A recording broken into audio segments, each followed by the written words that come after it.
వాడు పుట్టినప్పుడు భూమి అంతా కంపించింది, పర్వతాలతోటి వనాలతోటి, దిశలన్నిటా అగ్నిహోత్రం చెలరేగింది, సముద్రంలో ఉప్పిన పుట్టి భూమి మీదకి నీళ్లొచ్చాయి, పెద్ద సుడిగాలి రేగి కూకటి వేళ్లతో పెద్ద పెద్ద వృక్షాలన్నీ కూలిపోయాయి, గొప్ప గొప్ప మానులు కూలిపోయాయి. మీరు గుర్తుపెట్టుకోండి, ఒక్కొక్క మాను దేవతామాను ఉంటుంది.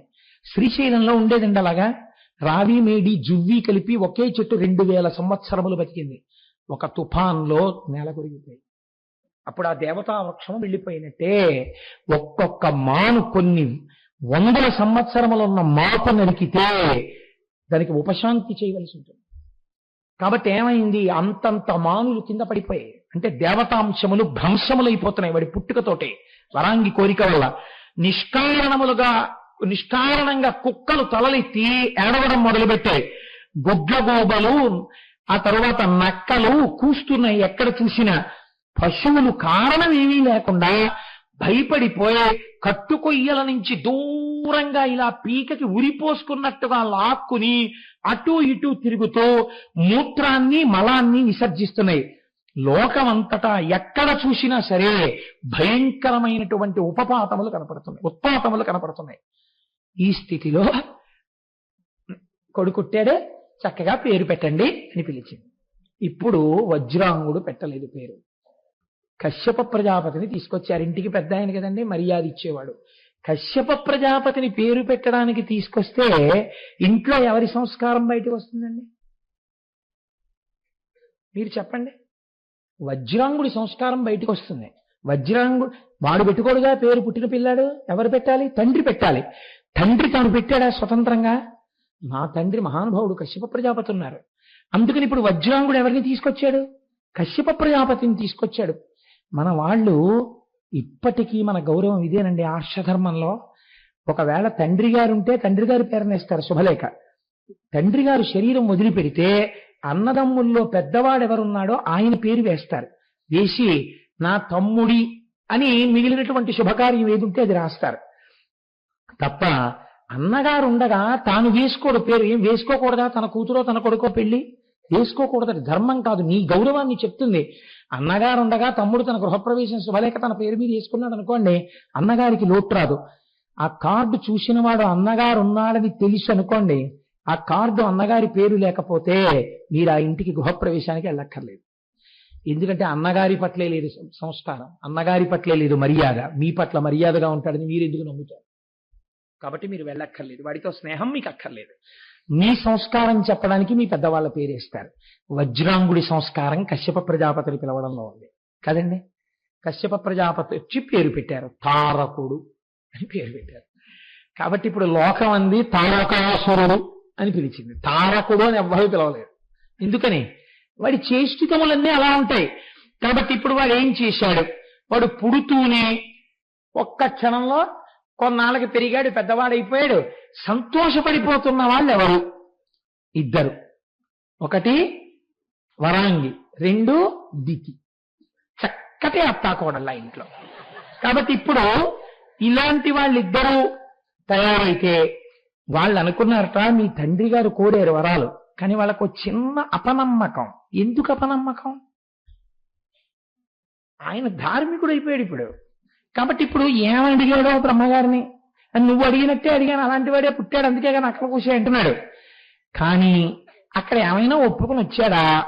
పొరపాటున. అందుకని కూడా ఎందుకైనా మంచిది నువ్వు కూడా బ్రహ్మగారి గురించి తపస్సు చేసేసి నీ మానాన్ని నువ్వు కూడా కోరేస్తే ఇంకే గొడవ ఉండదు.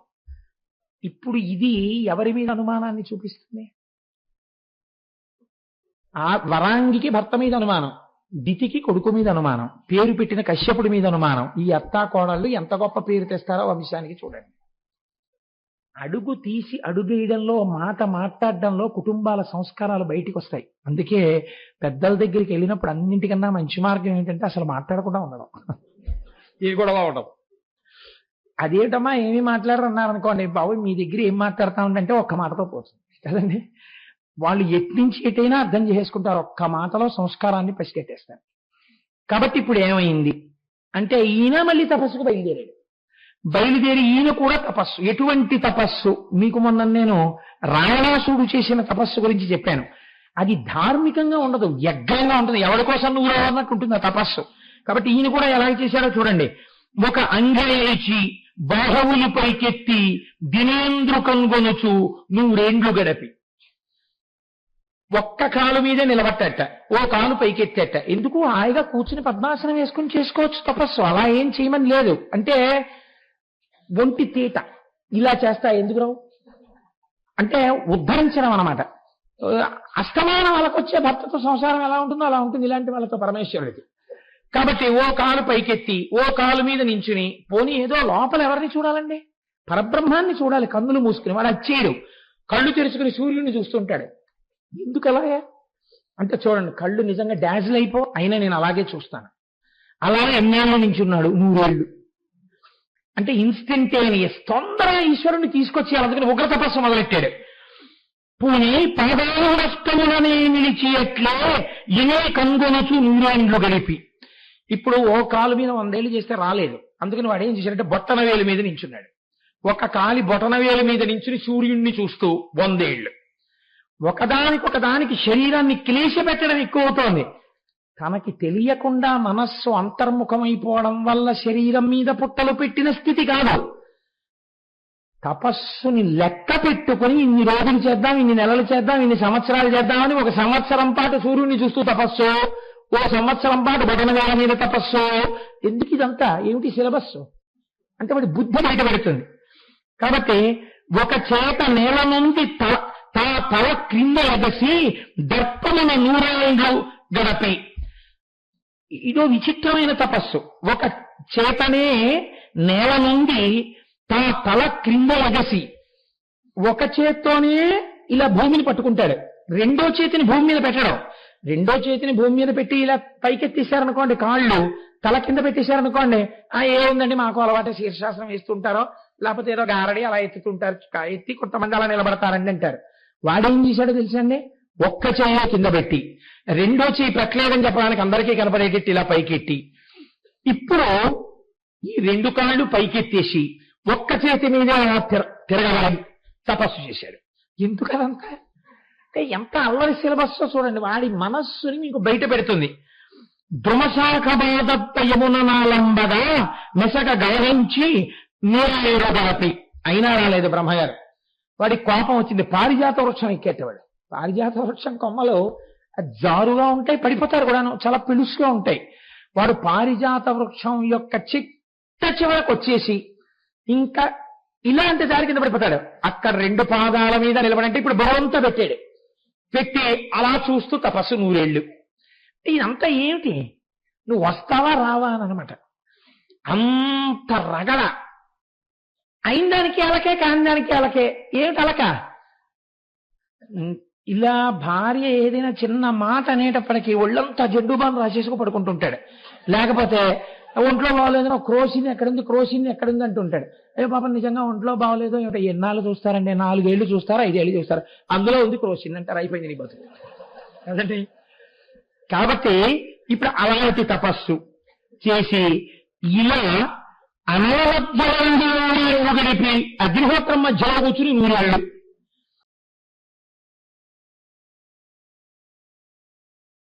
సాధారణంగా ఎవరికైనా సంతానము కలగకపోతే ఆ ప్రతిబంధకమునకు కారణము సుబ్రహ్మణ్యుని యొక్క అనుగ్రహము లేకపోవుటయే అని మనం జంటనాగులు పట్టుకెళ్లి దేవాలయాల్లో ఇవ్వడమని, రావి చెట్టు వేప చెట్టు కలిసి ఉన్న చోట ప్రదక్షిణాలు చేయడమని, సుబ్రహ్మణ్యేశ్వర స్వామి వారికి చాలా ఆరాధనాభావంతో పూజ చేయడమని, ఇలాంటివి సంతానము కలగనటువంటి వారందరికీ కూడా మనం ఆరాధించవలసిన విధానాలుగా ఉపదేశాలు చేస్తూ ఉంటారు.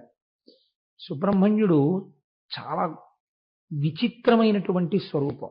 అది కర్మయందు ఆయనే అగ్నిస్వరూపంగా, జ్ఞానమునందు ఆయనే సుబ్రహ్మణ్యుడిగా, సంతానకారకుడు ఆయనే, కుజగ్రహాన్ని నియంత్రించగలిగినటువంటి స్వరూపంగా ఆయనే.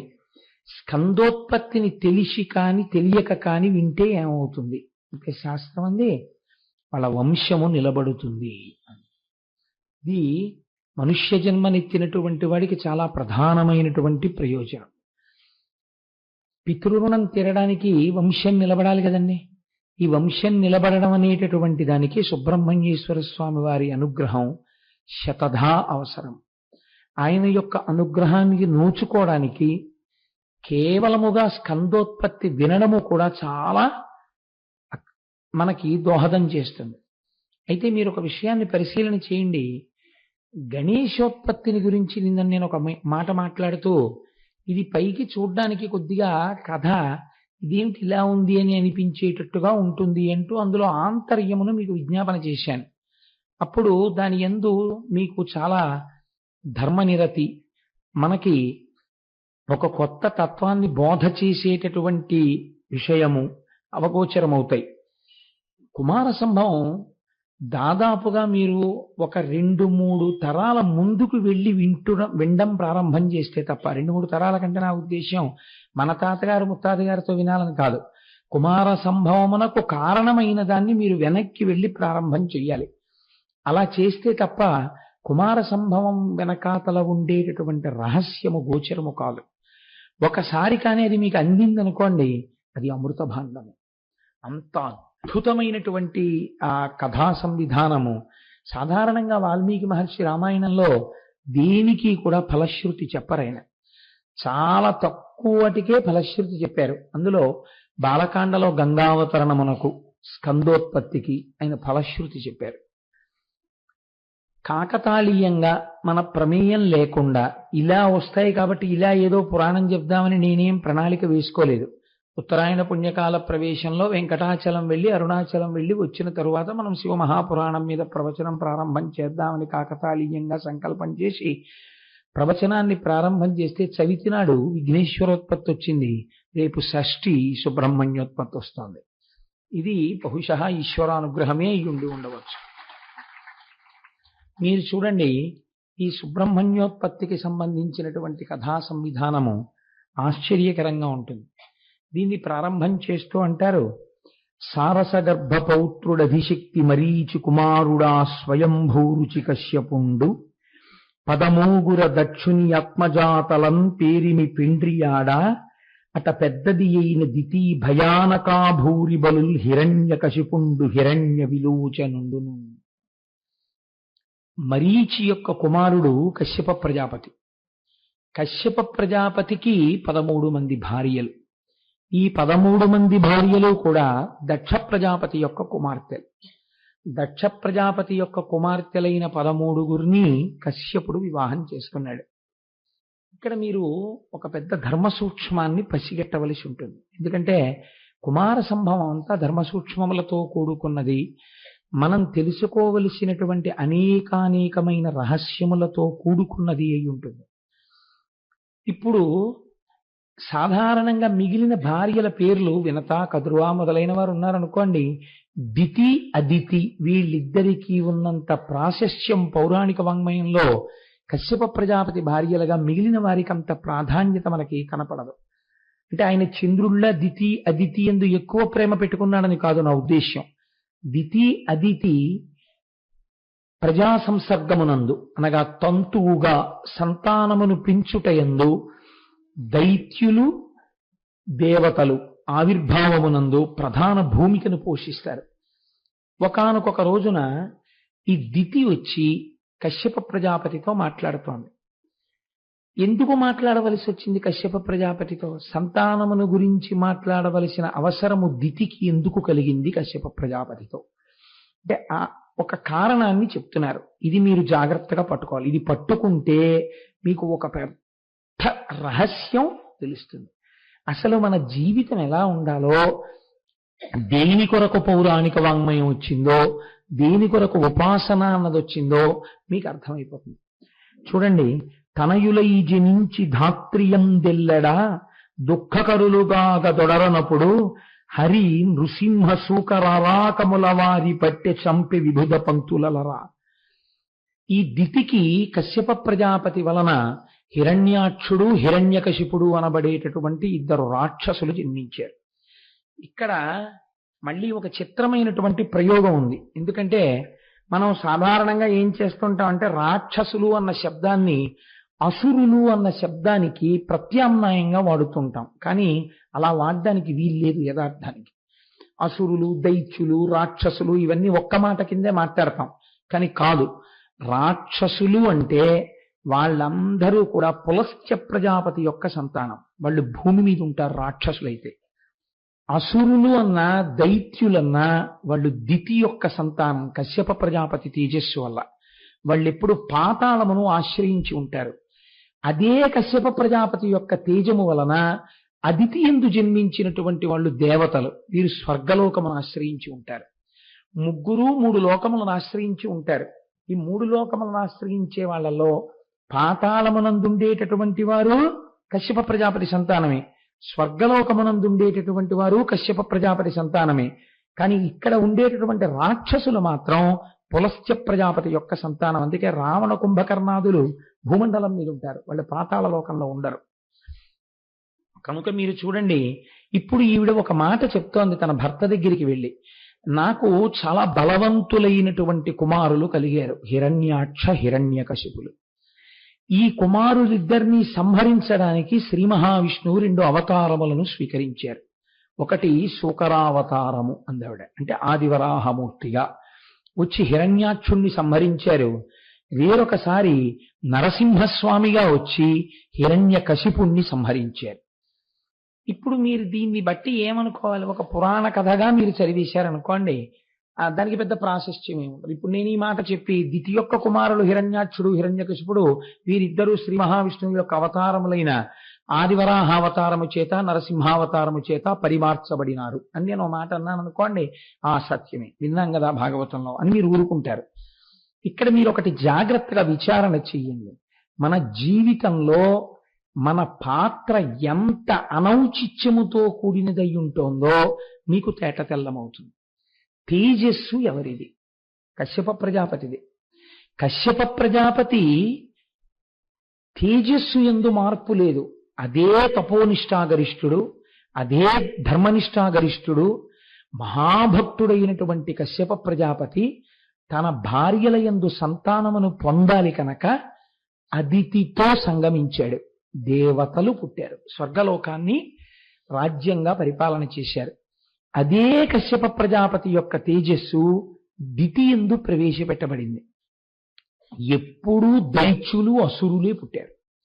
ఈ పుట్టిన వాళ్ళ కోసం లోకాలు ఎంత గడగడలాడాయంటే ఎప్పుడూ శ్రీమన్నారాయణుణ్ణి ప్రార్థన చేయడం, ఆయన ఒక అవతారాన్ని స్వీకరించడం, ఈ లోపల ధర్మం భ్రష్టం అవడం, చాలా మంది కష్టపడిన తర్వాత ఆయన ఒక అవతారాన్ని స్వీకరించడం, వీణ్ణి పరిమార్చడం, కథ సుఖాంతం అవడం, అమ్మయ్య అనుకోవడం, మళ్ళీ దితి కడుపులోంచి ఇంకోడు పుట్టడం. ఏమి మరి అదితి కడుపున పుట్టరేం ఒక్క రాక్షసుడును? దితి కడుపునే ఎందుకు పుడతారు? అదే కశ్యప ప్రజాపతి కదా భర్త. దితి యందు అలా దేవతలు పుట్టకపోవడానికి కారణమేమి? మీరు కుమార సంభవం వినేటప్పుడు ఈ కోణాన్ని మీరు జాగ్రత్తగా పరిశీలన చేస్తూ వినండి. నేను ఎందుకు ఈ మాట చెప్తున్నానంటే ఇది చాలా అవసరమైనటువంటి విషయం. మనం చేసేటటువంటి పనులు మనతో పోవు, మన తర్వాతి వారి యొక్క సుఖశాంతులను నిర్ణయిస్తాయి. వాళ్ళ వరకు కూడా ఉండదండి. ఒక స్థితిలో మీ కీర్తికి మీరు కారకులు. మీ యొక్క నడువడిని బట్టి, మీ ధర్మాన్ని బట్టి, మీ భక్తిని బట్టి, మీ యొక్క ఉద్యోగాన్ని బట్టి, మీ యొక్క స్థితిని బట్టి మిమ్మల్ని గౌరవిస్తారు. కానీ మీ శరీరము సడలిపోతున్నప్పుడు మీ గౌరవము మీ అగౌరవము ఎవరి చేత నిర్ణయింపబడతాయి? మీ బిడ్డల చేత నిర్ణయింపబడతాయి. మీ బిడ్డలు ధర్మానువర్తనులై ధర్మమును పట్టుకుని ఉన్నవారు అనుకోండి, మీరు సంతోషంగా ఉంటారు, లోకము సంతోషంగా ఉంటుంది.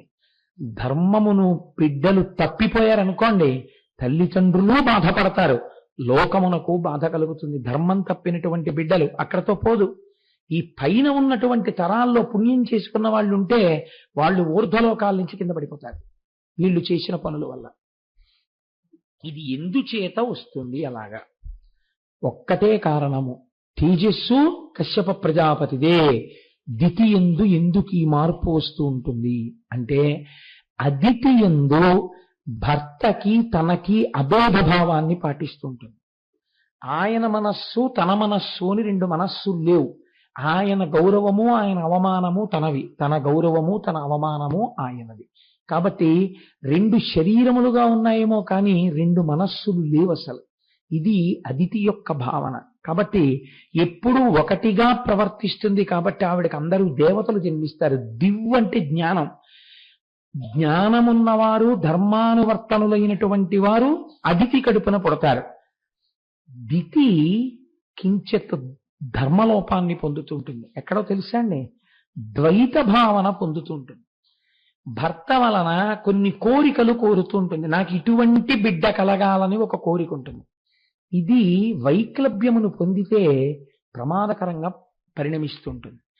కశ్యప ప్రజాపతికి తెలుసు ఎటువంటి సంతానాన్ని భార్యలకు ఇవ్వాలో, కానీ అలా అడగదు. ఆవిడ ఎప్పుడూ కూడా దేహబలాన్ని కోరుతుంది. నన్ను మీరు క్షమిస్తే నేను మీకు ఒక మాట చెప్తాను. పూర్వకాలంలో పిండోత్పత్తి యందు శిశోత్పత్తి యందు కేవలము శరీర బలము చూడడము ఒక్కటే ఈ జాతికి తెలియదు. స్త్రీ కడుపులో పెరుగుతున్నటువంటి పిండం బలంగా ఉండడానికి ఆహారం పెట్టాలి.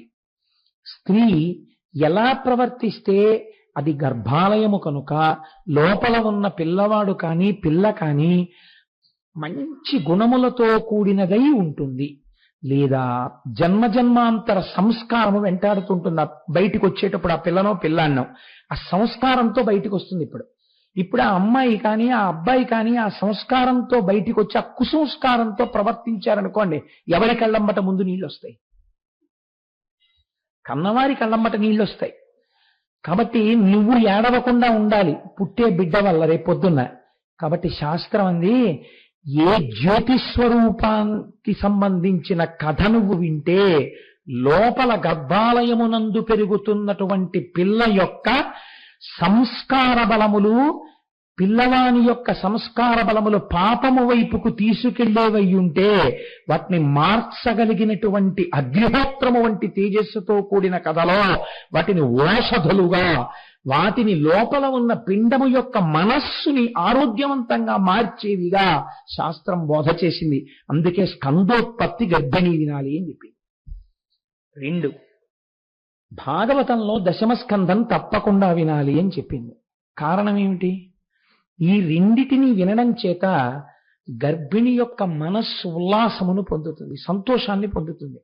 పైగా శబ్ద ప్రమాణముల చేత ఆ శ్లోకములలో ఉండేటటువంటి వైభవము, వాటి ప్రకాశము చెవుల గుండా వింటున్నప్పుడు లోపల ఉన్నటువంటి జీవుని యొక్క సంస్కారములను మారుస్తాయి. వాళ్ళు పాప ప్రవృత్తితో లోకమునందు ప్రవర్తించకుండా శాసించగలుగుతాయి. అందుకే పూర్వం వివాహం అవగానే మీరు చూడండి, ఋషి తన భార్యతో కలిసి ఈశ్వరారాధనం చేస్తాడు కొన్నాళ్ళు. ఈశ్వరారాధనం చేసిన తరువాత అడుగుతాడు, నీకేం కావాలి అని అడుగుతాడు భార్యని. అప్పుడు ఆవిడ, మీరు చూడండి పురాణ కథలు చిత్రంగా ఉంటాయి. మీరు ఈ మాట దగ్గర నిజానికి ఆశ్చర్యంగా ఉంటుంది. ఒక భార్యని భర్త ఈ ప్రశ్న ఏమిటండి, నీకేం కావాలి ఏంటి? సత్సంతానమునే కోరుకుంటుంది ఏ స్త్రీ అయినా. మీకు అలా ఉండదు. ఒక స్త్రీ అంటుంది, నాకు బలాఢ్యుడైన కొడుకు కావాలంటుంది. ఒక ఆవిడంటుంది, నారాయణుణ్ణి ఏడిపించే కొడుకు కావాలంటుంది. ఒక ఆవిడంటుంది, 3 లోకముల వాడి ముందు నిలబడలేని కొడుకు కావాలంటుంది. ఒక ఆవిడంటుంది, 16 సంవత్సరములు బతికినా వాడు పరమ జ్ఞాని అయిన కొడుకు కావాలంటుంది. తల్లి ఏ కోరిక కోరిందో, తల్లి ఏ సంస్కారంతో ఉందో, తండ్రి ఏ సంస్కారముతో ఉన్నాడో, వీళ్ళిద్దరి సంస్కారములు ఎటువంటివో అవి బిడ్డయందో ప్రతిఫలించి సంస్కార రూపంలో సుఖమును కాని దుఃఖమును కాని ఇవ్వడం ప్రారంభమవుతుంది. అందుకని క్షేత్రశుద్ధి కొరకు, ఆవిడయందు కూడా అటువంటి భావ పరిపుష్టి ఏర్పడుట కొరకు మన వాళ్ళు పూర్వం కొంతకాలం దేవతారాధనం చేసేవాడు భర్త భార్యతో కలిసి. బాగా మనస్సులు ఈశ్వరుని యందు పరిపుష్టమైన తరువాత సంతానమును కలిగారు. అందుచేతనే ఉపనయనాది క్రతువుల నుంచి ప్రారంభం. పురుషుడు దేవతల యొక్క అనుగ్రహాన్ని కోరుతూ వెళ్ళాలి. ప్రత్యేకించి అగ్నికార్యం చేసి దేవతానుగ్రహాన్ని అడుగుతాడు. వివాహం చేసుకుంటే అగ్నికార్యం చేసి దేవతానుగ్రహాన్ని అడుగుతాడు. ఆ అగ్నికార్యం చేసేటప్పుడు దాని యందు మర్యాద ఉండాలి. నేను ఇందుకు చేస్తున్నాను ఈ అగ్నికార్యం, నేను దేవతలకి నా జీవితంలో మొట్టమొదటిసారి హవిస్సులు ఇస్తున్నాను. ఒక ఉపనయనం చేసుకోగానే చేసేటటువంటి మొదటి అగ్నికార్యంలో తన జీవితంలోనే మొట్టమొదట హవిస్సు ఇస్తున్నాడు. తండ్రి గారు యజ్ఞోపవీతం వేసినటువంటి వాడు ఉపనయనం చెయ్యగానే మొదటి అగ్నికార్యంలో చొక్కా వేసుకుని లాల్చీ వేసుకుని అగ్నికార్యం చేస్తే, బనీ వేసుకుని అగ్నికార్యం చేస్తే మీరేమనుకోవాలి? ఎందుకు ఆ ఉపనయనం? దేనికది? బ్రాహ్మణుడు అన్నవాడు అగ్నికార్యం చేసేటప్పుడు పైన ఏ వస్త్రం లేకుండా ఉత్తరీయం వేసుకుని అగ్నికార్యం చెయ్యాలి. నువ్వు జీవితంలో మొదట చేస్తున్న అగ్నికార్యమా? ఆచార్యుడి తండ్రి పక్కన కూర్చొని నువ్వు చొక్కా బనీను వేసుకుని అగ్నికార్యం చేస్తావా? దీనికి అతిథుల్ని నువ్వు పిలిచి నీకు చూపించడానికే. ఈ సంస్కారం బయట పెట్టట్లేదు. ఈశ్వరారాధన పరిపుష్టి ఎప్పుడు లోపించిపోయిందో, దాని యందు నిష్ట లోపించిపోయిందో అప్పుడే సంతానము నందు వ్యగ్రతలతో కూడినటువంటి వారు జన్మిస్తారు. కాబట్టి ప్రధానముగా సంస్కార బలమున్న పిల్లలు కలగడానికి బాధ్యత ఎవరి యందు ఉంటుంది? తల్లిదండ్రుల యందు ఉంటుంది. పిండమునకు బలమొక్కటిస్తే సరిపోతుందా? మనస్సుకి బలాన్ని కూడా ఇవ్వాలి. ఇంత నువ్వు చేసినా ఒక దుర్మార్గురాలో పుడితే శాస్త్రం అంది, నీ ధర్మమును నువ్వు నిర్వర్తించావు, నీ లోపం లేదని. నీ విహిత ధర్మం ఏదో అది నువ్వు చేశావు ఒక తండ్రిగా, నీ విహిత ధర్మాచరణం ఏదో అది నువ్వు తల్లిగా చేశావు. ఇప్పుడు నీ బాధ్యత ఉందా? నీ బాధ్యత లేదు. నువ్వేది చెయ్యాలో అది చేసినా అటువంటిది పుడితే దాని ప్రారంధం అటువంటిది. కానీ అది నిన్ను మాత్రం ముట్టదు. అగ్ని అంతటా కాల్చుకుంటూ వెళ్ళిపోయినా ఒక గడ్డి పరక మిగిలిపోయినట్టు కాలకుండా అటువంటి బిడ్డ పుట్టినా తాను కాని తన పైతరాలు వాళ్ళు కాని కింద పడరు. ఎందుకని? నీ ధర్మమును నువ్వు నిర్వర్తించి ఉన్నావు. ఈ ధర్మ నిర్వహణ అన్నది ఎంత ప్రధానంగా, ఎంత అంతర్లీనంగానో మన వాళ్ళు తీసుకెళ్లారు. దీనికి ఆలంబనముగా దేన్ని పట్టుకున్నారో తెలుసా అండి? ఈశ్వరుడి పాదాలు పట్టుకోవడం బాగా అలవాటు అవ్వాలి. గట్టిగా ఆయన పాదాలు పట్టుకుని ఉంటే నీకు తెలియక లోపం జరిగిన దాన్ని కూడా ఆయన దిద్దుతాడు. కాత్యాయని వ్రతంలో దిద్దుతాడు ఆయన. అందుకే మహానుభావుడు అప్పయ్య దీక్షితుల వారు వరదరాజస్తవం అని ఒక స్తవం చేశారు. అందులో కంచి 2 భాగాలుగా ఉంటుంది. శివ కంచి, విష్ణు కంచి. దాన్ని పెద్ద కంచి, చిన్న కంచి అంటారు. చిన్న కంచి విష్ణు కంచి. విష్ణు కంచి యందు వరదరాజులు ఉన్నారు. వరదరాజులు అంటే వరములను ఇచ్చేటటువంటి వారు. అంతటి మహానుభావుడు కారుణ్యమూర్తి శ్రీ మహావిష్ణువు. అటువంటి వరదరాజస్వామి గురించి మాట్లాడుతూ ఆయన్ని స్తోత్రం చేస్తూ అప్పయ్య దీక్షితుల వారు అన్నారు, మన్యే సృజంత్వభినుతిం కవిపుంగవాస్తే తేభ్యో రమారమణమాదృశ ఏవ ధన్యః త్వద్వర్ణనే ధృతరస కవితాతిమాంద్యాత్ యస్తప్తదంగ చిరచింతన భాగ్యమేతి. నిజంగా ఎంత గొప్ప శ్లోకమో చూడండి. మహానుభావ వరదరాజా, నీ దగ్గరికి పెద్ద పెద్ద కవులు వస్తారు. వాళ్ళు నీ రూపాన్ని చూడగానే ఆశువుగా కవిత్వం చెప్పేస్తారు. ఒక 30 శ్లోకాలో 50 శ్లోకాలో నీ మీద చెప్పేసి వాళ్ళు వెళ్ళిపోతారు. వాళ్ళకి ఆ ప్రజ్ఞ ఉంది, నీ మీద వాళ్ళ శ్లోకాలు చెప్పగలరు. నాకు అంత ప్రజ్ఞ లేదు. నేను నీ మీద ఒక్క శ్లోకం చెప్పాలంటే నేను 2 గంటలో 3 గంటలో పరిశ్రమించవలసి ఉంటుంది. ఈ పరిశ్రమిస్తే తప్ప ఒక్క శ్లోకం కూడా నేను నీ మీద చెప్పలేను. కానీ నేను అనుకుంటున్నాను, వరదరాజస్వామి, ఇదే నువ్వు నాకు ఇచ్చిన గొప్ప వరం అని నేను అనుకుంటున్నాను. ఏమిటో తెలుసా? నాకన్నా ముందు 50 శ్లోకాలు ఆసువుగా చెప్పగలిగిన వాడు ఉన్నాడే, వాడికన్నా నేనే నీకు దగ్గర వాడిని. ఎందుకో తెలుసా? వాడు 50 శ్లోకాలని 5 నిమిషాల్లో చెప్పి వెళ్ళిపోతాడు. ఒక్క శ్లోకం చెప్పడానికి నేను 3 గంటలు నిన్నే ఆలోచిస్తూ పరిశ్రమ పడతాను. 3 గంటలు ఒక్క శ్లోకం చెప్పడానికి నీ గురించి ఆలోచింపచేసి నన్ను ధన్యుణ్ణి చెయ్యడానికి నాకంత మేధాశక్తినిచ్చి ఉండకపోవచ్చు. కాబట్టి వరదరాజస్వామి, నాకెంత వరం ఇచ్చావయ్యా అని స్తవం చేశారు. స్వామి పాదములు పట్టుకోవడంలో అశక్తతని కూడా వరంగా మార్చుకొని పొంగిపోయారు. ఇది పట్టుకోవడంలో వైక్లభ్యం ఉందనుకోండి, సనాతన ధర్మమునకు ఆలవాలమెక్కడా అంటే మన పెద్దలు అందుకే భారతదేశమునందు ధర్మము నిలబడడానికి ప్రధాన కారణం ఎవరు అని అడిగితే వెంటనే చెప్పిన మాట ఏమిటో తెలుసా అండి? పెద్ద స్థానం వేసి పేటేసి పురుషుణ్ణి చెప్పలేదు. పురుషుడు దానికే అంత గొప్పవాడని చెప్పలేదు. ఈ దేశమునందు సనాతన ధర్మమును నిలబెట్టగలిగినదెవరు పురుషుడు కాదు, లేకపోతే భక్తులు కారు. ఎవరు నిలబెట్టగలరు? స్త్రీ నిలబెట్టగలదు. ఎందుకు నిలబెట్టగలదు? ఒక తల్లి తన కడుపులో పడినటువంటి బిడ్డడికి సంస్కార బలమును ఏర్పాటు చేయడానికి తన గర్భమును గర్భాలయముగా మార్చి వాడి ఆరోగ్యం కోసం ఆహారమునందు ఎంత జాగ్రత్త పాటిస్తోందో, వాడి యొక్క మనస్సు పరిణితి చెందడానికి, లోపల ఉన్న వాడి పాపం ధ్వంసం అవడానికి తాను ఈశ్వర సేవ యందు మగ్నము కాగలిగితే అటువంటి బిడ్డలను ఈ జాతికి అందివ్వగలదు. మీరు చూడండి, ఎంతమంది చెప్పినవి మరిచిపోతాడండి మనిషి.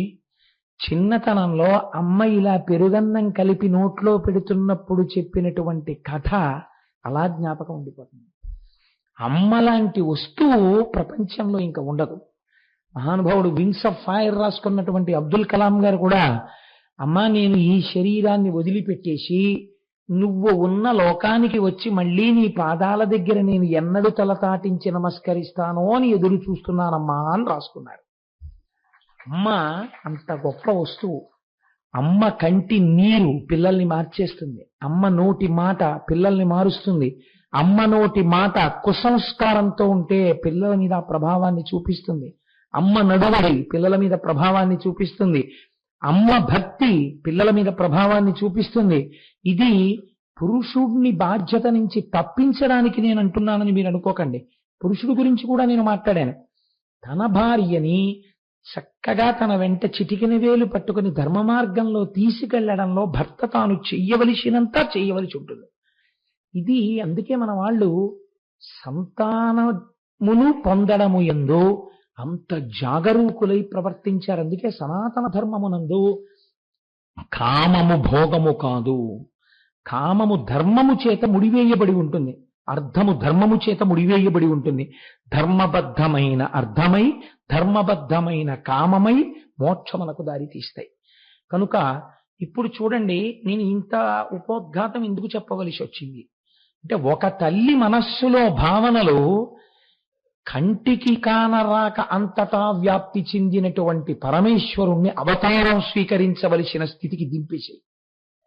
దితి యొక్క భావనలు శ్రీమన్నారాయణుణ్ణి అనేక అవతారాలు తీసుకునేటట్టుగా చేసే దుష్ట శిక్షణకి. దితి ఎందు మార్పు వచ్చిందా? అసలు ముందు అక్కడ కదండి మార్పు రావాల్సింది. దితి ఎందు మార్పు వచ్చిందా? ఏమండి కశ్యపుడి గురించి మీరు ఎందుకు చెప్పరు అని మీరు నన్ను అడగచ్చు. కశ్యపుడి ఎందు తేడా ఉంటే అదితి ఎందటువంటి సంతానం రాదు. కాబట్టి ఇప్పుడు తేడా ఎక్కడుంది? క్షేత్రమునందే ఉంది. కాబట్టి ఇప్పుడు దితి ఎందు మార్పు కలిగినదా? హిరణ్యాక్ష హిరణ్యకశిపులు మరణిస్తే మారినదో లేదో ఆవిడ మాటలలోనే మీరు అవధరించండి. దితియును ఘోర దుఃఖమున దీనత చెంది నిజాత్మనాథు అంచితమతి కొల్చి చూలుగొన జిష్టుడిరింగి తతీయ గర్భముద్ధతి కులిశ ప్రయోగమున అంతని వ్రయ్యలు చేసినన్ మహోన్నతమగు కాశ్యపాంశమది నాశము కాగత నర్చెనంతయున్. అరేరే, మనం హిరణ్యాక్ష హిరణ్యకశిపుల్ని కన్నాం. కన్నప్పుడు పొరపాటు చేశాం. ఏం పొరపాటు చేసిందో ఆవిడ మీరు భాగవతంలో విన్నారు. ఇప్పుడు మళ్ళీ ఆవిడ బిడ్డల్ని కనాలని కశ్యప ప్రజాపతిని అడిగింది. ఏమని అడిగింది?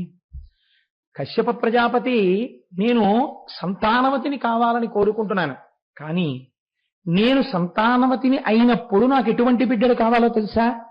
ఇంద్రుణ్ణి చంపే పిల్లాడు కావాలి. ఎక్కడుందండి దోషం?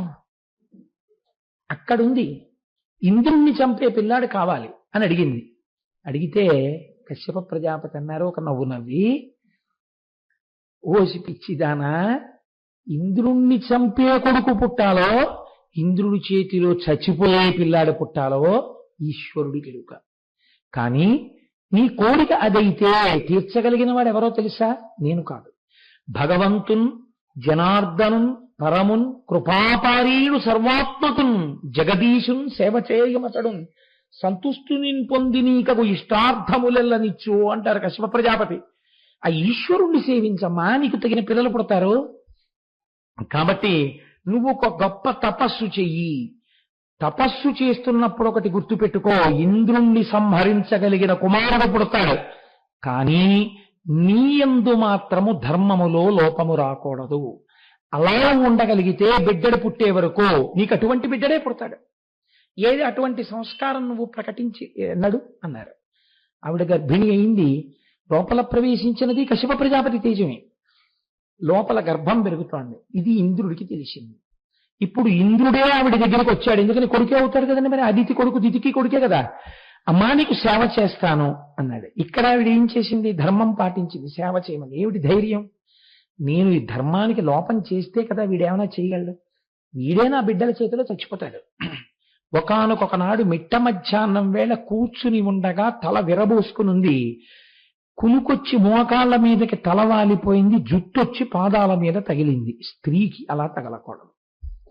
ధర్మశాస్త్రం వింటే మీరు ఆశ్చర్యపోతారు. జుట్టు చివర ముడివేసి లేకుండా స్త్రీ తిరుగరాదు అని శాస్త్రం. ఇవాళ మీరు లోకంలో చూడండి,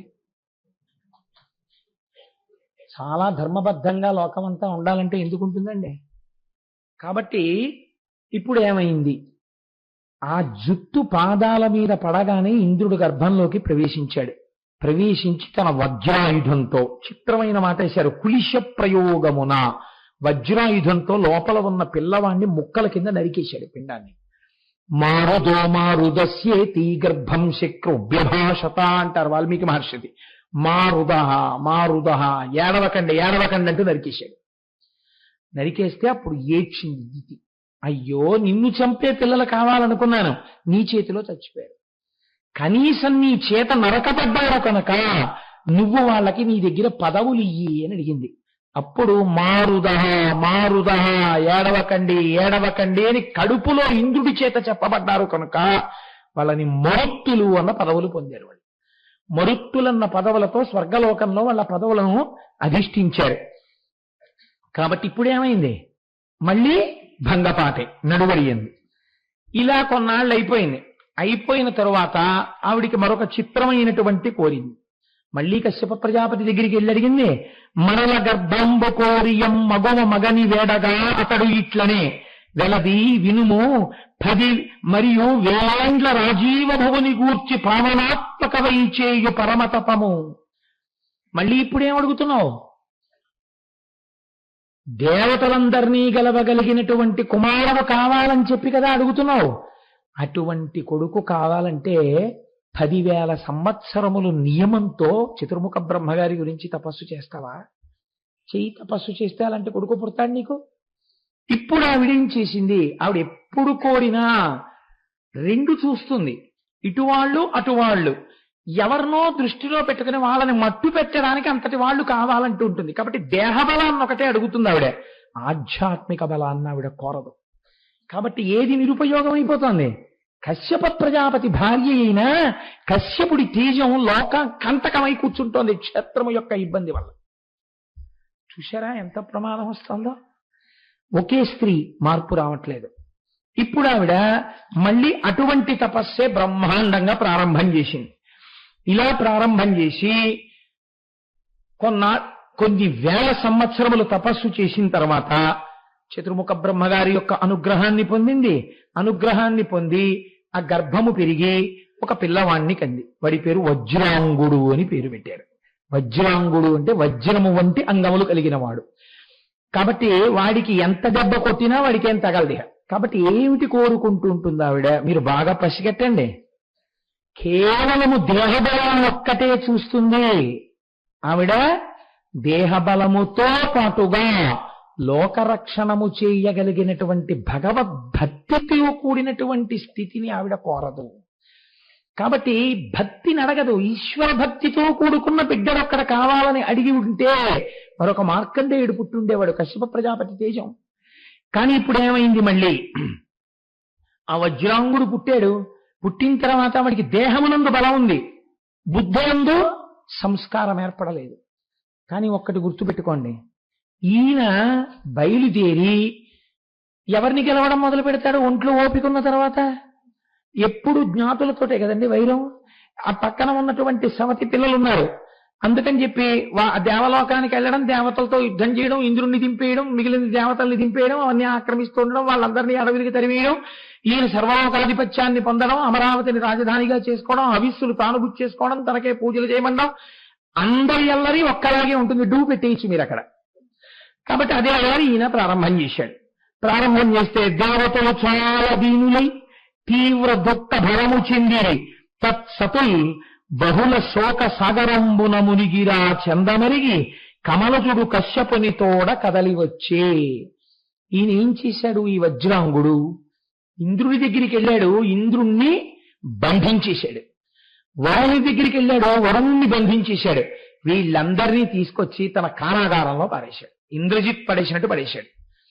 పడేస్తే ఇప్పుడు ఎవరు కదిలి రావాల్సి వచ్చిందో తెలుసా అండి? అన్నన్నా పోనీ అడవులకు వెళ్ళిపోయారు, కానీ ఇదేమిట్రా బొత్తిగా ఇంద్రుణ్ణి వీళ్ళందరినీ తీసుకెళ్లి కారాగారంలో పెట్టేయడం ఏమిట్రా? దిక్పాలకులు. ఈ దిక్పాలకుల్ని సృజించిన వాడు ఎవరు? చతుర్ముఖ బ్రహ్మగారు. ఆయన ఏం చెప్పారు? మురాయ్ నీకు ఈ దిక్కిచ్చాను, నువ్వు పరిపాలిస్తూ ఉండన్నారు. వాళ్ళు ఏం చేశారు? పాపం వాళ్ళ దిక్కుల్ని పరిపాలించారు. ఈయన ఏం చేశారు? తీసుకెళ్లి వాళ్ళని ఖైదులో పారేశాడు. ఎందుకు పారేశాడు? నేనే పరిపాలకుండా మీరెందుకు ఇంకా? ఇప్పుడు వీళ్ళ పదవులు ఎవరు నిలబెట్టాలి? ఎవరిచ్చాడో ఆయనే నిలబెట్టాలి. అందుకని ఎవరు కదలాలి? చతుర్ముఖ బ్రహ్మగారే కదలాలి. ఎవరు వరాలిచ్చాడో ఆయన వేడుకోవాలి. ఎటువంటి స్థితి ఏర్పడుతోందో చూడండి.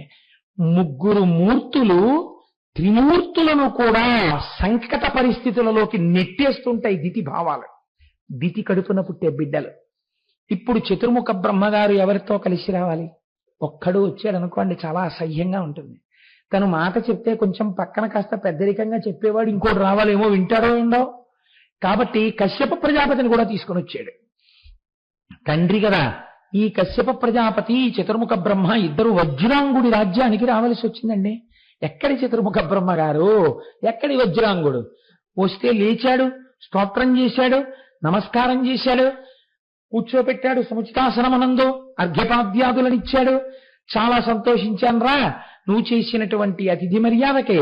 కానీ నాన్న బొత్తిగా అదేమిట్రా, దిక్పాలకులకు పదవులు నేను ఇచ్చాను, నువ్వు పట్టుకొచ్చి వాళ్ళని కారాగారంలో పారేశావు. పోనీ నీకు వచ్చినంత ఇబ్బందే ఉంది, వాళ్ళని విడిచిపెట్టి తప్పు. ఆ ఇంద్రుడు వెళ్ళి సింహాసనం మీద కూర్చుంటాడు, నువ్వు విజేతవే, నువ్వు గెలిచావు వాళ్ళని. కానీ ఆయన పదవి ఆయన్ని చేసుకొని అంటే విడిచిపెట్టాడు. విడిచిపెట్టి ఏమని చెప్పాడో తెలుసా అండి చతుర్ముఖ బ్రహ్మగారితో? ఇది మీరు బాగా పట్టుకోవాలి. అంటే వజ్రాంగుని యొక్క సహజ స్థితి అది కాదు. ఆయనకి దేవతల్ని పట్టుకొచ్చి కారాగారంలో పెట్టాలని లేదు. అమ్మ చిన్నప్పటి నుంచి ఏ మాటలు చెప్పిందో అవి తలకెక్కాయి వజ్రాంగుడికి. ఆయన ఇప్పుడు బ్రహ్మగారితో అన్నాడు, పరమేష్టి విను నీ బిడౌజుడు మహాపాపిష్టుడెట్లేతనిన్ కరుణం కాంచితివి. ఏ మాట అంటున్నాడో చూడండి. బిడౌజుడు, బిడౌజుడు అంటే ఇంద్రుడు. వాడిని కారాగారంలో పెడితే బ్రహ్మగారు మీరెందుకండి పరిగెత్తుకొచ్చారు? మహానుభావుడు అయ్యా, నీ గురించి తపస్సు చేసి మేము నీ దర్శనం చెయ్యాలి. అటువంటి వాడివి నువ్వు రావడమా నా రాజధానికి? ఎంత దోషం! నేను ఎంత బాధ పెట్టాను నిన్ను. నువ్వు కదిలి వచ్చి నన్ను అడగడం ఏమిటే? ఎందుకయ్యా నీకు ఇంద్రుడి మీద ఎంత కరుణ? వీడు మంచివాడని నువ్వు అనుకుంటున్నావా? వీడు మంచివాడు కాడు. ఎవరు చెప్పారో తెలుసా నాకు వాడు మంచివాడు కాదని? అశ్వదేయ జననీ గర్భస్థ తేజంబు తెంపరియే వ్రయలు చేసి స్వార్థపరుడై మా తల్లి ఉల్లంబు వందుర చేసన్ పలుమార్లు అద్ది కుడిపెన్ దుఃఖంబు నీ కంబిటు. మా అమ్మ కడుపులో వీణ్ణి చంపే పిల్లాన్ని మా అమ్మ కడుపులో పెంచుతుంటే వీడి లోపలికి వెళ్ళి చంపేశాడు. మీరొక్కట ఆలోచించండి. ఇద్దరూ కూడా ఆ స్వభావం ఉన్నవాళ్లే. ఎవరు బతకడానికి వాడు ఇంకోడిని చంపడానికి అధికారం ఉన్నవాడు అయినప్పుడు, అంటే వాళ్ళ యొక్క జననము రీత్యా ఇద్దరు రాజులు ఎప్పుడూ అంతే కదండి. అయినప్పుడు చంపేవాడు కడుపులో ఉన్నాడన్నప్పుడు ఈయన వెళ్ళి లోపలికి వెళ్ళి చంపడండి. ధర్మలోపం జరిగిపోతే, ధర్మలోపం జరిగింది కాబట్టి వెళ్ళగలిగాడు, లేకపోతే ఎందుకు వెళ్ళగలిగాడు? ఇది చెప్పలేదు దితి. ఏం చెప్పింది వజ్రాంగుడితో? ఒరే, ఎంత తపస్సు చేసి నీకు ముందొక బిడ్డన్ని కందాం అనుకున్నాను రా. ఆ ఇంద్రుడు నా కడుపులో ప్రవేశించి ఆ పిల్లాన్ని చంపేశాడు రా. చంపలేదు, ముక్కలుగా తరిగేశాడు. కానీ ఆయన వెంటనే తల్లి మాట విని మరత్తులుగా పదవులు ఇచ్చాడు అని చెప్పి ఆవిడ దాన్ని ఉదార బుద్ధితో ఆలోచించినట్లు మీకు కనపడదు పురాణాన్ని బట్టి. మా అమ్మ కడుపులో బిడ్డని నరికేశాడయా వీడు. మా అమ్మ ఎంత బాధపడిందో నీకేం తెలుసు? మా అమ్మ బాధ తీర్చి మా అమ్మ కక్ష పోవడానికే వీడిని తీసుకొచ్చి కారాగారంలో పారేశాను. ఇప్పుడు ఈ పిల్లాడికి పాలతో పాటు ఈ కార్పణ్య బుద్ధిని నూరు పోసినది ఎవరు? అమ్మా. అదితి చూశారా? ఈశ్వరుణ్ణి బిడ్డడిగా మార్చుకుంటుంది. తాను కన్న బిడ్డల వలన ఈశ్వరుడే బెంగ పెట్టుకుని కష్టాలు పడవలసినట్టుగా చేస్తుంది దితి. మీరు ఈ కోణాన్ని పరిశీలన చేయకుండా పురాణాన్ని విన్నారనుకోండి, అది ఎవరికి బాధ్యతను నిర్ణయించదు. అది మనం ఏ ప్రవర్తన నేర్చుకోవాలో, ఏ కర్తవ్యనిష్ట మనకి కావాలో మనకి నేర్పను. నేనంటాను, ఇవాళ మనం గ్రూప్ సబ్జెక్టులు నేర్పేస్తున్నాం, ఎంసెట్లు నేర్పేస్తున్నాం, డిగ్రీలు ఇచ్చేస్తున్నాం. పిల్లల్ని తీసుకెళ్లి పాపభూయిష్టమైనటువంటి ప్రవర్తనతో వాళ్ళని పెంచి పెద్ద చేస్తున్నాం. వాడు రోడ్డు మీదకెడితే వాడి కన్నుని చెదరగొట్టి పాపభూయిష్టమైన నడువడి వైపు తీసుకెళ్లే వాల్ పోస్టర్లు, ఏ షాపుకి వెళ్ళినా వాడి మనస్సుని పాడు చెయ్యగలిగినటువంటి పుస్తకాలు, టీవీ ఇలా విప్పి ఎన్ని ఛానల్స్ నొక్కినా అన్ని ఛానల్స్ లోనూ వ్యగ్రతతో కూడినటువంటి విశేషాలు. నీవు నీ పిల్లవాణ్ణి రక్షించడానికి కనీసం మర్యాదతో కూడినటువంటి నడువడి తల్లిదండ్రులకే లేకపోతే నిన్ను ఉద్ధరించే కొడుకుగా వాడు తయారు కావాలని నువ్వు ఎంత పేరాశతో ఉన్నావు. నువ్వు వాడికి మురికి నీరు పట్టించి వాడు ఆరోగ్యంగా బతకాలంటే ఎలా బతుకుతాడు వాడు? వాడికి నువ్వు పౌష్టికాహారం ఇచ్చి ఆరోగ్యంగా ఉండాలని కోరు. సమాజమునకు ఇవాళ బాధ్యత లేదు, ప్రభుత్వమునకు బాధ్యత లేదు, సమాజమునందు పెద్దలకి బాధ్యత లేదు. నేను ఒకసారి సూర్యకళా మందిరంలో పక్కన వెంకటేశ్వర ఫంక్షన్ హాల్లో ఉపన్యాసం చెప్తున్నాను. ఉపన్యాసం అయిపోయిన తర్వాత పక్కన శివానందమూర్తి గారు ఉపన్యాసం చేస్తున్నారు సూర్యకళా మందిరంలో. మహాప్రాజ్ఞుడు, మహానుభావుడు. ఒక్కసారి వారి దర్శనం చేసుకుని వెళ్ళిపోదాం, ఒక్కసారి వెళ్ళి అక్కడ కుర్చీలో కూర్చుందామని ఆ రోజు నాకు జ్ఞాపకం సరిగ్గా ఉంటే బాదం మాధవరావు గారు వారిని ఆహ్వానించినట్టు నాకు జ్ఞాపకం. నేను ఆ సభలోకి వెళ్ళాను. 5 నిమిషాలే విన్నాను నేను ఆ ప్రసంగం. ఆయన ఇంకా ఉపన్యాసం పూర్తి చేస్తున్నారు. ఆయన అన్నారు, there are so many good people in the country, there are so many good people to occupy the chairs in the country, but still there is bad governance in the country. Why there is bad governance? The need of good governance is to be taught by voluntary organizations like Rotary and Lions. They should go into the deep roots of the public. They should enlighten them as to how pious their right to franchise is. నేను నిజంగా మహానుభావా నీ పాదముల మీద నా శిరస్సు పెట్టి నమస్కరిస్తున్నానన్నాను. దేశమునందు ఎందరో విద్యావంతులున్నారు, ఎందరో మేధావులున్నారు. కూర్చోపెడితే అద్భుతమైన పరిపాలన చెయ్యగలిగినటువంటి నైపుణ్యం ఉన్నవారు ఉన్నారు. అయినా ఇవాళ దేశంలో ప్రభుత్వాలు సరిగ్గా పని చెయ్యట్లేదన్న మాట ఎందుకు వినపడుతోంది? ఎన్నుకునేటప్పుడు సరైన వాణ్ణి ఎన్నుకోకుండా కించిత్ ప్రలోభానికి లోటు వేసేటటువంటి నీ బలహీనతని చక్కదిద్దడానికి స్వచ్ఛంద సేవా సంస్థలు పల్లెటూళ్ళ నుంచి పబ్లిక్లోకి అందరిలోకి వెళ్ళి వాళ్ళ ఓటు హక్కు యొక్క గొప్పతనాన్ని చాటి చెప్పండి. మంచి ప్రభుత్వాలు వస్తే ఇలాంటి సేవా సంస్థల బాధ్యతలు చాలా తగ్గిపోతాయన్నారు శివానందమూర్తి గారు. నిజంగా ఎంత అణిముత్యాలు లాంటి మాటలండి. వేసుకున్న బట్టలు ఎటువంటివో, నోటి నుంచి వచ్చిన మాటలు అటువంటివి. సమాజమనందు పెద్దలకు ఆ బాధ్యత ఉంది, అలా మాట్లాడవలసిన బాధ్యత, అంత ధైర్యంగా మాట్లాడవలసిన బాధ్యత ఉంది. కాబట్టి చూడండి, ఆయన శివానందమూర్తి గారు చేసినటువంటి ప్రసంగాన్ని పనికిమాలినవి, వాడెవరిదో గేగిపోతే ఇంత పేపర్లో రాస్తారు. శివానందమూర్తి గారు చేసినటువంటి ప్రసంగాన్ని యథాతథంగా తెలుగులోకి అనువదించి ప్రచురించిన పత్రికలు ఎన్నున్నాయి కాకినాడలో మర్నాడు. ఎందుకు, ఎక్కడుంది సాంఘిక బాధ్యత అని అడుగుతున్నాను నేను. మీ బాధ్యతని గుర్తు చేయడం పురాణ ప్రయోజనం. పురాణం is not an outdated science. అది పనికి మాలినది, ఎప్పటిదో అని మీరు అనకండి. పురాణము ఎప్పటికీ నవీనమే. మీ బాధ్యతని మీకు గుర్తు చేస్తుంది. లోక సంక్షేమం ఎక్కడుందో మీకు జ్ఞాపకాన్ని చేస్తుంది. కాబట్టి ఇప్పుడు వజ్రాంగుడు ఈ మాటలు చిత్రముఖ బ్రహ్మగారితో చెప్పాడు. చెప్పి ఆయన అన్నాడు, ఆయనకి రాజ్యం ఇమ్మని కదా మహానుభావ మీరు వచ్చారు. మీ అంతటి వారిని నేను చిన్నబుచ్చడం నాకు ఇష్టం లేదు, తప్పకుండా ఇచ్చేస్తాను. రాజ్యం ఏమిటి? తన రాజ్యంబును నేలుగాక ఇప్పుడీ తండింక లోకేశ మజ్జననీ శసనముంది ఇవ్విధమున శిక్షంచేసి తిన్. బాగా అండర్లైన్ చేసుకుని వినండి పద్యాల్ని. నేను జనకుండను చనుదించి ఇవ్విధము యాచ్చం స్వల్ప కాదందునే ధనలోబంబున చేయలేగిటుల దగ్ధం విభవింపుమా. మా అమ్మ నాకు నా చిత్తశాంతికి ఇంధనం తెచ్చి కారాగారంలో పెడితే నా మనశ్శాంతిని చెప్పడం వల్ల తెచ్చిపెట్టాను తప్ప నాకు ఆ రాజ్యం మీద కోరిక లేదు. నాకు ఆ ధనాలు పొందాలన్న కోరిక లేదు. మహానుభావ, ఇది అడగడానికి సిగ్గైన విషయం ఏమిటో తెలుసా? నువ్వు మా తండ్రి గారితో కలిసి ఒక కొడుకు దగ్గరికి వచ్చి ఒక తండ్రి యాచించడమా? ఎంత సిగ్గైన విషయం నాకు. నేను తప్పు చేస్తే దిద్దవలసిన వాళ్ళు మీరు దిద్దడం కాకుండా శాసించకుండా యాచించారా నన్ను? అంటే మీరు ఒక్కటి ఆలోచించండి. వజ్రాంగుని యందు ఉన్నటువంటి నడువడి కశ్యప ప్రజాపతి యొక్క తేజస్సు చేత ఇక్కడ కొంతవరకు ప్రకాశిస్తోంది. కానీ దాన్ని అనుకోకుండా మీ ఇంట్లో బిల్వవృక్షం పుట్టింది. కాస్త తీసుకొచ్చి దాంట్లో ఆవు పేడ ఏదో వేసి కలుపు మొక్కల్ని తీసేసి చుట్టూ కాస్త కంచె కట్టి పెంచేటటువంటి ఉద్దేశ్యం మీకు లేదు. ఆ బిల్వవృక్షం పాడైంది, ఎదగట్లేదు. ఒక్క బిల్వం 3 ఆకులతో ఉండదు, చీడ పట్టింది. ఇక్కడ అదే పరిస్థితి. ఆ ఉపాధి యందు కశ్యప ప్రజాపతి యొక్క లక్షణములు కొన్ని ప్రకాశించాయి. కానీ దితి వాటిని నొక్కేసింది. నొక్కేసి రాక్షస భావాలనే ప్రోదిగొలిపి. ఎంత గొప్పగా మాట్లాడుతున్నారో చూడండి.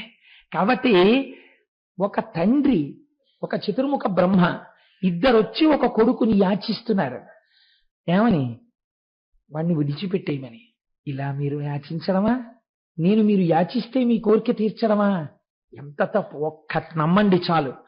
నీ చేత యాచింపబడానన్న కీర్తి నాకొద్దు, అది అపకీర్తి. అలా నేను ఎప్పుడూ పొందకూడదు. మీ శాసనం నేను వినాలి. కాబట్టి నాకు ఈ రాజ్యం మీద కానీ, నాకు ఈ ధనం మీద కానీ, నాకు అలా చేస్తే కీర్తి వస్తుందని కానీ నాకు లేవు. మీరు చతుర్ముఖ బ్రహ్మ, మీకు నా మనస్సు తెలుసు. నిక్కంబిది నా మనస్సు నమ్మండి, నన్ను నమ్మండి, ఇప్పుడే విడిచిపెట్టేస్తున్నాను అంటూ ఆయన అన్నాడు. వల్లను దారహారముల వల్లను రత్న విభూషణంబులే నొల్లను వాహన ప్రకర మొల్లను రాజ్యము భౌరవైభవం వల్లను దేవా తత్వమది ఒక్కటి కోరదు చెప్పుమయ్య తాళ్ళ సమస్త దుఃఖముల ఏపున దాపి సుఖంబు సంగునో. ఆయన అన్నాడు, మహానుభావ, అనుకోకుండా నా కోసం వచ్చావయ్యా ఇవాళ. నేను నిన్ను ఒక్కటి ప్రార్థన చేస్తున్నాను. నేను నిన్నేమిటి ప్రార్థన చేస్తున్నానో తెలుసా? నాకు భార్య కావాలని నేను కోరుకోవట్లేదు, నాకు హారములు కావాలని నేను కోరుకోవట్లేదు, నాకు రత్న విభూషణాలు కావాలని నేను నిన్ను అడగను, నాకు వాహనాలు కావాలని నేను అడగను, నాకు రాజ్యం కావాలని కూడా నేను అడగను. నా రాజ్యం కూడా విడిచిపెట్టేస్తాను నువ్వు ఇచ్చేయమంటే ఎవరికైనా. నాకు ఈ భోగాలు అక్కర్లేదు, నాకు ఈ వైభవాలు అక్కర్లేదు. నాకు ఒక్కసారి నువ్వు చతుర్ముఖ బ్రహ్మవి, 4 ముఖాలతో 4 వేదాలు చెప్తావు కనుక అసలు మనశ్శాంతికి ఏది కారణమో, ఏది నిజమైన తత్వమో, ఏది తెలుసుకోవాలో అది నాకు ఒక్కసారి బోధ చెయ్యరా, ఉపదేశం చెయ్యరా అని అడిగాడు. అసలు ఇలా అడిగేవాడు ఉంటాడు అక్కడని చతుర్ముఖ బ్రహ్మగారు పొంగిపోయి ఉంటారండి. కశ్యప ప్రజాపతి పొంగిపోయి ఉండుంటాడు ఆ రోజున. దితి కడుపున ఇన్నాళ్ళకి ఇలా అడిగేవాడు పుట్టాడురా అని పొంగిపోయి, మీరు జాగ్రత్తగా గమనించండి. ఈయన ఇది అడిగితే బ్రహ్మగారు అన్నారు, ఏముంది నాన్న, సత్వగుణాన్ని పట్టుకుని ఉండు, ఎప్పుడు ఈశ్వరుణ్ణి నమ్మి ఉండు, నీకు ఏ ఇబ్బంది ఉండదు. ఇంకా నీకు సంసారంలో ఉంటే మాత్రం కష్టమేటియా? నీవు భగవంతుడి మీద మనస్సు పెట్టేసుకున్నాక నీకు భార్య ఉన్నా పిల్లలున్నా నీకేం బాధ ఉండదు. ఇంకా నువ్వు ఎప్పుడూ చిత్తశాంతితో ఉంటావు. కాబట్టి నేనే నీకు ఒక భార్యని ఇస్తున్నాను, ఆ భార్య పేరు వరాంగి, నేను సృష్టించి ఇస్తున్నాను, తీసుకో అని దగ్గర ఉండి చతుర్ముఖ బ్రహ్మగారు పౌరోహిత్యం చేసి పెళ్లి చేశారు. ఎవరికి? వరాంగికి, వజ్రాంగుడికి. ఇప్పుడు ఈమె ఎవరి చేత సృష్టింపబడిన పిల్ల? సాక్షాత్ చతుర్ముఖ బ్రహ్మగారి చేత సృష్టింపబడిన పిల్ల. ఇప్పుడు మీరు నేను ఏమని ఆలోచిస్తామండి? వజ్రాంగుడు ఇంత మంచి స్థితిలో ఉన్నాడు, చతుర్ముఖ బ్రహ్మగారు సృష్టించిన పిల్ల పక్కన చేరింది. కాబట్టి వీళ్ళ కడుపున ఎవరు పుట్టాలి? ఇంకో మార్కండేయుడు పుట్టాలి కదా, ఇంకొక నారదుడు పుట్టాలి, ఇంకా సనక సనందనాథులు పుట్టాలి కదా, మీరు అనుకునేది, నేను అనుకునేది. కాబట్టి ఇప్పుడు ఆయన పరమభక్తితో ఉన్నాడు కనుక తన బిడ్డడి తన భార్యతో కలిసి నిరంతర ధర్మాచరణం చేస్తున్నాడు, నిరంతరము ఈశ్వరుడి సేవ చేస్తున్నాడు, నిరంతరము భగవంతుణ్ణి నమ్మి ప్రవర్తిస్తున్నాడు. చిత్రం ఎక్కడుందంటే, ఈ దేహము చేస్తున్నటువంటి పూజలకు, ఈ దేహము ప్రవర్తిస్తున్న ప్రవర్తనకు పక్కన వరాంగి తన దేహముతో సహకరిస్తోంది కానీ మనస్సులో కోరిక ఏమి పెంచుకుందంటే ఏమీ వద్దంటాడు, ఏమీ వద్దంటాడు, ఏమీ వద్దంటాడు. ఏదో భగవంతుడు భగవంతుడు భగవంతుడు అంటాడేమిటి? ఈయన ఎటువంటి ప్రతాపంతో పుట్టి ప్రతాపం మర్చిపోయాడో అలా 3 లోకాల్ని ఏడిపించగలిగిన కొడుకు పుడితే బాగుందని ఆవిడ అనుకుంటున్నాడు. అంటే ఇప్పుడు ఏమైంది? దితి కడుపున దితి లాంటి ఆడపిల్ల పుట్టలా, దితి కడుపున దితి లాంటి కోడ వచ్చింది. ఎంత ఆశ్చర్యం చూడండి. ఇలా ఎన్ని వంశాలు భ్రష్టు పట్టాయండి లోకంలో. ఇప్పుడు మీకు ఒక పెద్ద ధర్మ సూక్ష్మం తెలియాలి. ఒక భర్త మహాభక్తుడు, ఒక భార్య ఆయనతోనే కలిసి ఉన్నట్టుంటుంది. అంత మాత్రం చేత ఆయన తేజస్సు ఆమె ఎందున్నా అటువంటి పుత్రుడు పుట్టాలని నమ్మకం లేదు.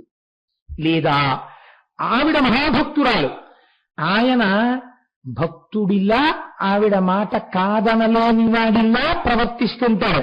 కానీ ఆయన లోపల కోరికలు వేరే ఉంటాయి. పుట్టిన బిడ్డడు అలాంటి వాడు పుడతాడని మీకు నమ్మకం ఉండదు కదండి. కాబట్టి ఇప్పుడు ఏమైంది అంటే, పాపం చాలా కాలం కలిసి పూజలు చేస్తోంది, కలిసి ధర్మానువర్తి అయింది, కలిసి ధర్మంలో నడుస్తోంది. వజ్రాంగుడు పొంగిపోయాడు. పొంగిపోయి నేనివ్వడం కాదు బిడ్డని, ఎంత గొప్ప బిడ్డను అడుగుతుందో ఒక్కసారి కోరిక ఏమిటని అడుగుతాను. అటువంటి బిడ్డడు కలగాలని నాకున్న తపశ్శక్తితో ఆశీర్వచనం చేస్తాను అనుకుని ఒక రోజున పిలిచి, నీకు ఏం కావాలనుకుంటున్నావు, నువ్వు ఏమీ బెంగ పెట్టుకోకుండా నీ కోరిక ఏమిటో నాకు చెప్పు అన్నాడు. అంటే వరాంగంది అనినన్వేద వరాంగిత విని మహాహ్లాదంబుతో మృక్కి ఇట్లని దేవా కరుణించదేని తనయున్ ప్రాంచద్బలం పాకశాసన దుఃఖప్రదులోక జిత్తో ప్రశస్త శ్రేయున కుక్షిలో జనయింపన్ బలరింపుమట్లయిననే సంతోషముంచెందెదన్. పాకశాసనుడు అంటే ఇంద్రుడు. పాకుడనబడేటటువంటి రాక్షసుడిని సంహరించాడు కనుక వృత్రాసుడు తమ్ముడైన ఆయన్ని చంపాడు కాబట్టి పాకశాసనుడని పేరు వచ్చింది. ముల్లోకములను గెలవగలిగిన వాడు, ఇంద్రుడి కన్నులంబట నీళ్లు కార్పించగలిగిన వాడు, నా కడుపున కొడుకుగా పుట్టేటట్టుగా నన్ను అనుగ్రహించు. ఎంత చిత్రం అండి. ఏ ఇంద్రుణ్ణి విడిచిపెట్టవలసి వచ్చినప్పుడు ఏక్షి తత్వం అడిగాడో అలా ఇంద్రుణ్ణి మళ్లీ తెచ్చి కారాగారంలో పెట్టగలిగిన కొడుకునొకడిని నాకు ప్రసాదించు అని అడుగుతోంది. ఇప్పుడు పాపం వరాంగి వల్ల మనశ్శాంతి ఎవరికి పోయింది? వజ్రాంగుడికి పోయింది కదండి. మరి కశ్యప ప్రజాపతికి ఎందుకు పోదు? కశ్యప ప్రజాపతి స్థాయి వేరు, ఇంకా పాపం వజ్రాంగుడు ఆ స్థాయి చేరలేదు. కాబట్టి ఆయన చాలా కాలం దీని గురించి తలబట్టు కూర్చున్నట్టు అంతఃపురంలో. ఏమి ప్రారంధం రా, నేను ఇలాంటి కోరిక కోరమని అడగడం ఏమిటి?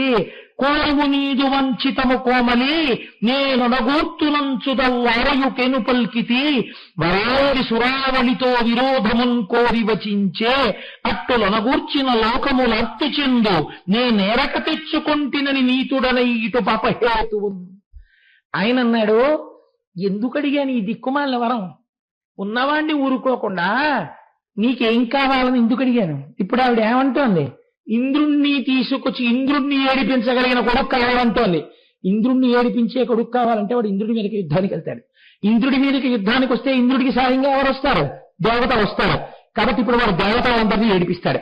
దేవతలందరూ ఏడిస్తే ఎవరు ఏడుస్తారు? ఋషులు ఏడుస్తారు. కాబట్టి ఇప్పుడు ఋషుల్ని ఏడిపించే కొడుకులు అంటోంది. ఇప్పుడు ఋషులు ఏడిస్తే ఏది తప్పిపోతుంది? ధర్మం తప్పిపోతుంది. ధర్మం తప్పిపోతే ఎవరు ఏడుస్తారు? లోకులందరూ ఏడుస్తారు. లోకులు ఎందుకు ఏడుస్తారు? వర్షాలు పడవు. కాబట్టి లోకం అంతా దుర్భిక్షంతో ఉంటుంది. ఇన్ని పాపములకు హేతువైన కొడుకు కావాలంటోంది. పైకి బలం ఒక్కటే చూస్తోంది, దాని పరిణామాలని ఆలోచించలేదు. నా కర్మ కాకపోతే ఇదేం కోరిక కోరిందిరా అంటున్నాడు. ఎవరు? వజ్రాంగుడు, దితి కొడుకు. ఆయన ఏ స్థాయిలో ఉన్నాడు, ఆయన భార్య ఏ స్థాయిలో ఉంది. ఇప్పుడు సిగ్గుపడుతూ రేపొద్దున్న మళ్ళీ నేను ఇలా చేతులొగ్గి నమస్కరించి మళ్ళీ పుట్టినవాడు ఇంద్రుణ్ణి తీసుకొచ్చి కారాగారంలో పెడితే మళ్ళీ చతుర్ముఖ బ్రహ్మగారు వస్తే నేను ఏ ముఖం పెట్టుకుని ఆయనకి ఎదురు వెళ్ళను? ఒక తాతగా పిల్లవాడికి అలా నేను ఆ పిల్లవాడికి తండ్రిగా నేనేమని ఎదురు వెళ్ళి ఒరే మళ్ళీ నువ్వు చేసిందే వాడు చేశాడరా, విడిపించరా అంటే, ఇలా మిమ్మల్ని అస్తమానం పిలిపిస్తూ ఉండడమే మా వంశాచారం అని సిగ్గుతో తలంచుకోవద్దా? మళ్ళీ పిల్లాడి తాతగారు వచ్చి నిలబడితే ఈ మాట నేను కూడా వాళ్లతో కలిసి వెళ్ళవలసి ఉంటుంది. అంత ఖేదం అనుభవించే కన్నా ముందే నా స్థితి చతుర్ముఖ బ్రహ్మగారికి చెప్పేయడానికి ఆయన గురించి తపస్సు చేసి ఆయన్ని ప్రత్యక్షం చేసుకుని, ఆయన మన ఇంటికి రావడం కాదు, నేనే తపస్సు చేసి ఈ దిక్కుమాలింది ఇలాంటి కోరింది ఈశ్వరే మీరు తీరిస్తే తీర్చండా ఆయన మీదే పెట్టేస్తే రేపు నన్ను అడగరు. ఆయన ఎంత బాధపడితే ఆ నిర్ణయానికి వచ్చాడో చూడండి. ఆ వజ్రాంగుండు పద్మజుంగని మహాహర్షంబునన్ మ్రొక్కి నానావేదోక్తుల సన్నుతం సలిపి వహంనాథ మదీయాంగనాభారూఢని పుత్రునిమ్ముద్రి జగత్ ప్రఖ్యాత విక్రాంతు తేజో విద్యోతిత దిగ్వితాను సుతపశ్చనాభరమాత్మకున్. నేను ఎందుకు తపస్సు చేశానో మీకు తెలుసు అని చతుర్ముఖ బ్రహ్మగారిని వేదోక్తులతో పొగుడుతూ, అదిగో మీరు ఇచ్చారు కదా భార్య వరాంగి, దానితో కలిసి ధర్మాచరణం చేస్తే అది నన్ను ఇటువంటి కోరిక కోరింది. అది ఎలా కోరకుండా త్రిలోకములను బాధ పెట్టేటటువంటి కొడుకుని, ఇంద్రుణ్ణి ఏడిపించే కొడుకుని, అలాంటి కొడుకుని మీరు ఆమెకి ఇప్పించండి అని చెప్పాడు. అంటే ఇప్పుడు తన ప్రమేయం లేకుండా తాను తప్పుకుని తాను చిత్తశాంతితో నిలబడిపోయాడు. ఇప్పుడు ఏమైంది మరి? ఎలాంటి కొడుకు కోరారో అలాంటి కొడుకు ఎక్కడుంటే పుడతాడా? వాడు పుట్టాడు. వాడు పుడితే ఏమైంది? ఇప్పుడు వాడు ఇంకా వజ్రాంగుడు పుట్టినప్పుడు ఇంత అల్లరి లేదు, ఇప్పుడు చాలా పెద్ద అల్లరి ప్రారంభమైంది. వసుమతి వనకే పర్వత వనములతో, భూమి అంతా పర్వతాలు వనాలతో కలిసి భూకంపం వచ్చేసినాయి. దిశలందు జ్వాల ఎంతేని గలవాయి, పోయద ప్రకరంబు పూయ వర్షంబు నుంచే ఉత్తరం చెలరేగ ఉదభలందు సుడిగాత్పురేగి ఒక్క వజంబులను గుప్పే గొప్ప మానవ పెళ్లి కూలి పొడని పరినాశముల ప్రభాకర చంద్రముల చుట్టే నిర్ఘాంతపాతముల్ నెగడి మిగుల శునకములు తలలెత్తి రోదనలో చేసే గుడ్లగూబలు నక్కలు కూసే పశులు కారణం వించుకేని లేకయనే రయమున వదల ఏత్ర పురీషముల్ బెదరి. వాడు పుట్టినప్పుడు భూమి అంతా కంపించింది, పర్వతాలతోటి వనాలతోటి. దిశలన్నిటా అగ్నిహోత్రం చెలరేగింది. సముద్రంలో ఉప్పిన పుట్టి భూమి మీదకి నీళ్లొచ్చాయి. పెద్ద సుడిగాలి రేగి కూకటి వేళ్లతో పెద్ద పెద్ద వృక్షాలన్నీ కూలిపోయాయి. గొప్ప గొప్ప మానులు కూలిపోయాయి. మీరు గుర్తుపెట్టుకోండి, ఒక్కొక్క మాను దేవతామాను ఉంటుంది. శ్రీశైలంలో ఉండేదండి అలాగా. రావి మేడి జువ్వి కలిపి ఒకే చెట్టు 2000 సంవత్సరములు బతికింది. ఒక తుఫాన్లో నేల కొరిగిపోయి అప్పుడు ఆ దేవతా వృక్షం వెళ్ళిపోయినట్టే ఒక్కొక్క మాను కొన్ని 100 సంవత్సరములు ఉన్న మాత నరికితే దానికి ఉపశాంతి చేయవలసి ఉంటుంది. కాబట్టి ఏమైంది? అంతంత మానులు కింద పడిపోయాయి. అంటే దేవతాంశములు భ్రంశములైపోతున్నాయి వాడి పుట్టుకతోటే, వరాంగి కోరిక వల్ల. నిష్కారణంగా కుక్కలు తలలెత్తి ఏడవడం మొదలుపెట్టాయి. గుడ్లగోబలు, ఆ తరువాత నక్కలు కూస్తున్నాయి ఎక్కడ చూసినా.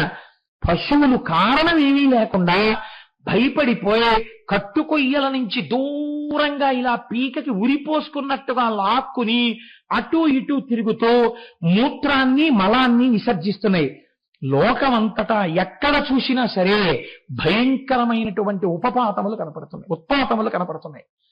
ఈ స్థితిలో కొడుకుట్టాడే, చక్కగా పేరు పెట్టండి అని పిలిచింది. ఇప్పుడు వజ్రాంగుడు పెట్టలేదు పేరు. కశ్యప ప్రజాపతిని తీసుకొచ్చారు. ఇంటికి పెద్ద ఆయన కదండి, మర్యాద ఇచ్చేవాడు. కశ్యప ప్రజాపతిని పేరు పెట్టడానికి తీసుకొస్తే ఇంట్లో ఎవరి సంస్కారం బయటకు వస్తుందండి? మీరు చెప్పండి. వజ్రాంగుడి సంస్కారం బయటకు వస్తుంది. వజ్రాంగుడు వాడు పెట్టుకోడుగా పేరు, పుట్టిన పిల్లాడు ఎవరు పెట్టాలి? తండ్రి పెట్టాలి. తండ్రి తాను పెట్టాడా స్వతంత్రంగా? నా తండ్రి మహానుభావుడు కశ్యప ప్రజాపతి ఉన్నారు. అందుకని ఇప్పుడు వజ్రాంగుడు ఎవరిని తీసుకొచ్చాడు? కశ్యప ప్రజాపతిని తీసుకొచ్చాడు. మన వాళ్ళు ఇప్పటికీ మన గౌరవం ఇదేనండి. ఆర్షధర్మంలో ఒకవేళ తండ్రి గారు ఉంటే తండ్రి గారి పేరునేస్తారు శుభలేఖ. తండ్రి గారు శరీరం వదిలిపెడితే అన్నదమ్ముల్లో పెద్దవాడెవరున్నాడో ఆయన పేరు వేస్తారు. వేసి నా తమ్ముడి అని మిగిలినటువంటి శుభకార్యం ఏదుంటే అది రాస్తారు తప్ప అన్నగారు ఉండగా తాను వేసుకోడు పేరు. ఏం వేసుకోకూడదా? తన కూతురో తన కొడుకో పెళ్లి వేసుకోకూడదు, ధర్మం కాదు, నీ గౌరవాన్ని చెప్తుంది. అన్నగారు ఉండగా తమ్ముడు తన గృహప్రవేశం శుభలేఖ తన పేరు మీద వేసుకున్నాడు అనుకోండి, అన్నగారికి లోటు రాదు. ఆ కార్డు చూసిన వాడు అన్నగారు ఉన్నాడని తెలుసు అనుకోండి, ఆ కార్డు అన్నగారి పేరు లేకపోతే మీరు ఆ ఇంటికి గృహప్రవేశానికి వెళ్ళక్కర్లేదు. ఎందుకంటే అన్నగారి పట్లే లేదు సంస్కారం, అన్నగారి పట్లే లేదు మర్యాద. మీ పట్ల మర్యాదగా ఉంటాడని మీరు ఎందుకు నమ్ముతారు? కాబట్టి మీరు వెళ్ళక్కర్లేదు, వాడితో స్నేహం మీకు అక్కర్లేదు. మీ సంస్కారం చెప్పడానికి మీ పెద్దవాళ్ళ పేరేస్తారు. వజ్రాంగుడి సంస్కారం కశ్యప ప్రజాపతిని పిలవడంలో ఉంది కదండి. కశ్యప ప్రజాపతి వచ్చి పేరు పెట్టారు, తారకుడు అని పేరు పెట్టారు. కాబట్టి ఇప్పుడు లోకం అంది తారకాసురుడు అని పిలిచింది, తారకుడు అని ఎవ్వరూ పిలవలేదు. ఎందుకని? వాడి చేష్టితములన్నీ అలా ఉంటాయి. కాబట్టి ఇప్పుడు వాడు ఏం చేశాడు? వాడు పుడుతూనే ఒక్క క్షణంలో కొన్నాళ్ళకి పెరిగాడు, పెద్దవాడైపోయాడు. సంతోషపడిపోతున్న వాళ్ళు ఎవరు? ఇద్దరు. ఒకటి వరాంగి, రెండు దితి. చక్కటి అత్తాకోడళ్ళ ఇంట్లో. కాబట్టి ఇప్పుడు ఇలాంటి వాళ్ళిద్దరూ తయారైతే వాళ్ళు అనుకున్నారట, మీ తండ్రి గారు కోరారు వరాలు, కానీ వాళ్ళకు చిన్న అపనమ్మకం. ఎందుకు అపనమ్మకం? ఆయన ధార్మికుడు అయిపోయాడు ఇప్పుడు. కాబట్టి ఇప్పుడు ఏమని అడిగాడో బ్రహ్మగారిని, నువ్వు అడిగినట్టే అడిగాను, అలాంటి వాడే పుట్టాడు, అందుకే కానీ అక్కడ కూర్చో అంటున్నాడు. కానీ అక్కడ ఏమైనా ఒప్పుకొని వచ్చాడా? పొరపాటున. అందుకని కూడా ఎందుకైనా మంచిది నువ్వు కూడా బ్రహ్మగారి గురించి తపస్సు చేసేసి నీ మానాన్ని నువ్వు కూడా కోరేస్తే ఇంకే గొడవ ఉండదు. ఇప్పుడు ఇది ఎవరి మీద అనుమానాన్ని చూపిస్తుంది? ఆ వరాంగికి భర్త మీద అనుమానం, దితికి కొడుకు మీద అనుమానం, పేరు పెట్టిన కశ్యపుడి మీద అనుమానం. ఈ అత్తా కోడళ్ళు ఎంత గొప్ప పేరు తెస్తారో వంశానికి చూడండి. అడుగు తీసి అడుగేయడంలో, మాట మాట్లాడడంలో కుటుంబాల సంస్కారాలు బయటికి వస్తాయి. అందుకే పెద్దల దగ్గరికి వెళ్ళినప్పుడు అన్నింటికన్నా మంచి మార్గం ఏంటంటే అసలు మాట్లాడకుండా ఉండడం. ఏ గొడవ ఉండదు. అదేటమ్మా ఏమీ మాట్లాడరు అన్నారనుకోండి, బాబు మీ దగ్గర ఏం మాట్లాడతా ఉందంటే ఒక్క మాటతో పోతుంది కదండి. వాళ్ళు ఎట్నుంచి ఎటైనా అర్థం చేసుకుంటారు, ఒక్క మాటలో సంస్కారాన్ని పసిగట్టేస్తారు. కాబట్టి ఇప్పుడు ఏమైంది అంటే ఈయన మళ్ళీ తపస్సుకు బయలుదేరి ఈయన కూడా తపస్సు. ఎటువంటి తపస్సు? మీకు మొన్న నేను రావణాసుడు చేసిన తపస్సు గురించి చెప్పాను. అది ధార్మికంగా ఉండదు, యజ్ఞంగా ఉంటుంది. ఎవరి కోసం నువ్వు రావన్నట్టు ఉంటుంది ఆ తపస్సు. కాబట్టి ఈయన కూడా ఎలా చేశాడో చూడండి. ఒక అంగేచి బాహవులు పైకెత్తి దినేంద్రు కనుగొనుచు నూరేండ్లు గడపి. ఒక్క కాలు మీదే నిలబట్టట, ఓ కాలు పైకెత్తేట. ఎందుకు? హాయిగా కూర్చుని పద్మాసనం వేసుకుని చేసుకోవచ్చు తపస్సు, అలా ఏం చేయమని లేదు. అంటే ఒంటి తీట ఇలా చేస్తా ఎందుకు రావు అంటే ఉద్ధరించడం అన్నమాట. అస్తమానం వాళ్ళకు వచ్చే భర్తతో సంసారం ఎలా ఉంటుందో అలా ఉంటుంది ఇలాంటి వాళ్ళతో పరమేశ్వరుడికి. కాబట్టి ఓ కాలు పైకెత్తి ఓ కాలు మీద నించుని, పోనీ ఏదో లోపల ఎవరిని చూడాలండి? పరబ్రహ్మాన్ని చూడాలి. కన్నులు మూసుకుని వాడు వచ్చేయడు, కళ్ళు తెరుచుకుని సూర్యుడిని చూస్తుంటాడు. ఎందుకు అలాగే అంటే చూడండి, కళ్ళు నిజంగా డాజిల్ అయినా నేను అలాగే చూస్తాను. అలాగే ఎన్నేళ్ళు నించున్నాడు, 100 ఏళ్ళు. అంటే ఇన్స్టంటేనియస్, తొందరగా ఈశ్వరుని తీసుకొచ్చి అందుకని ఉగ్ర తపస్సు మొదలెట్టాడు. పూని పాదాష్టములనే నిలిచి ఎట్లే ఇనే కనుగొనచు 100 ఏండ్లు గడిపి. ఇప్పుడు ఓ కాలు మీద 100 ఏళ్ళు చేస్తే రాలేదు, అందుకని వాడు ఏం చేశాడంటే బొట్టన వేలు మీద నించున్నాడు. ఒక కాలి బొటన వేలు మీద నించుని సూర్యుడిని చూస్తూ 100 ఏళ్ళు. ఒకదానికొకదానికి శరీరాన్ని క్లేశ పెట్టడం ఎక్కువ అవుతోంది. తనకి తెలియకుండా మనస్సు అంతర్ముఖమైపోవడం వల్ల శరీరం మీద పుట్టలు పెట్టిన స్థితి కాదు. తపస్సుని లెక్క పెట్టుకుని ఇన్ని రోజులు చేద్దాం, ఇన్ని నెలలు చేద్దాం, ఇన్ని సంవత్సరాలు చేద్దామని 1 సంవత్సరం పాటు సూర్యుడిని చూస్తూ తపస్సు, 1 సంవత్సరం పాటు బొటనవేల మీద తపస్సు. ఎందుకు ఇదంతా? ఏమిటి సిలబస్ అంటే వాడి బుద్ధి బయటపడుతుంది. కాబట్టి ఒక చేత నేల నుండి తల క్రింద ఎగసి దర్పమున 100 ఏండ్లు గడపి. ఇదో విచిత్రమైన తపస్సు. ఒక చేతనే నేల నుండి తల క్రింద ఎగసి, ఒక చేత్తోనే ఇలా భూమిని పట్టుకుంటాడు, రెండో చేతిని భూమి మీద పెట్టడం. రెండో చేతిని భూమి మీద పెట్టి ఇలా పైకెత్తేశారనుకోండి, కాళ్ళు తల కింద పెట్టేశారనుకోండి, ఏముందండి మాకు అలవాటే శీర్షాసనం వేస్తుంటారో లేకపోతే ఏదో గారడి అలా ఎత్తుతుంటారు, ఎత్తి కొంతమంది అలా నిలబడతారండి అంటారు.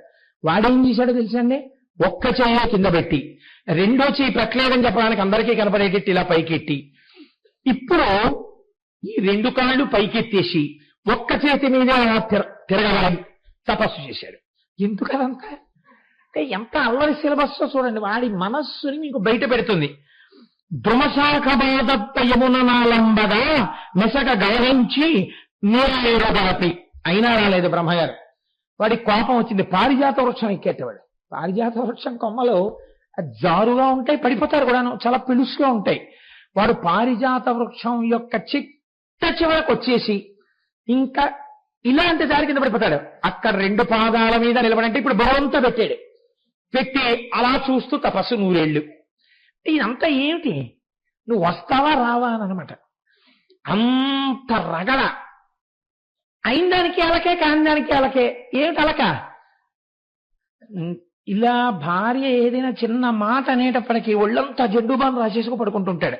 లేకపోతే ఒంట్లో బాగోలేదో క్రోసింది ఎక్కడుంది, క్రోసింది ఎక్కడుంది అంటుంటాడు. అయ్యో పాపం నిజంగా ఒంట్లో బాగోలేదో ఏమిటో. ఎన్నాళ్ళు చూస్తారండి? 4 ఏళ్ళు చూస్తారా, 5 ఏళ్ళు చూస్తారా? అందులో ఉంది క్రోసింది అంటారు. అయిపోయింది నీ బతుకు కదండి.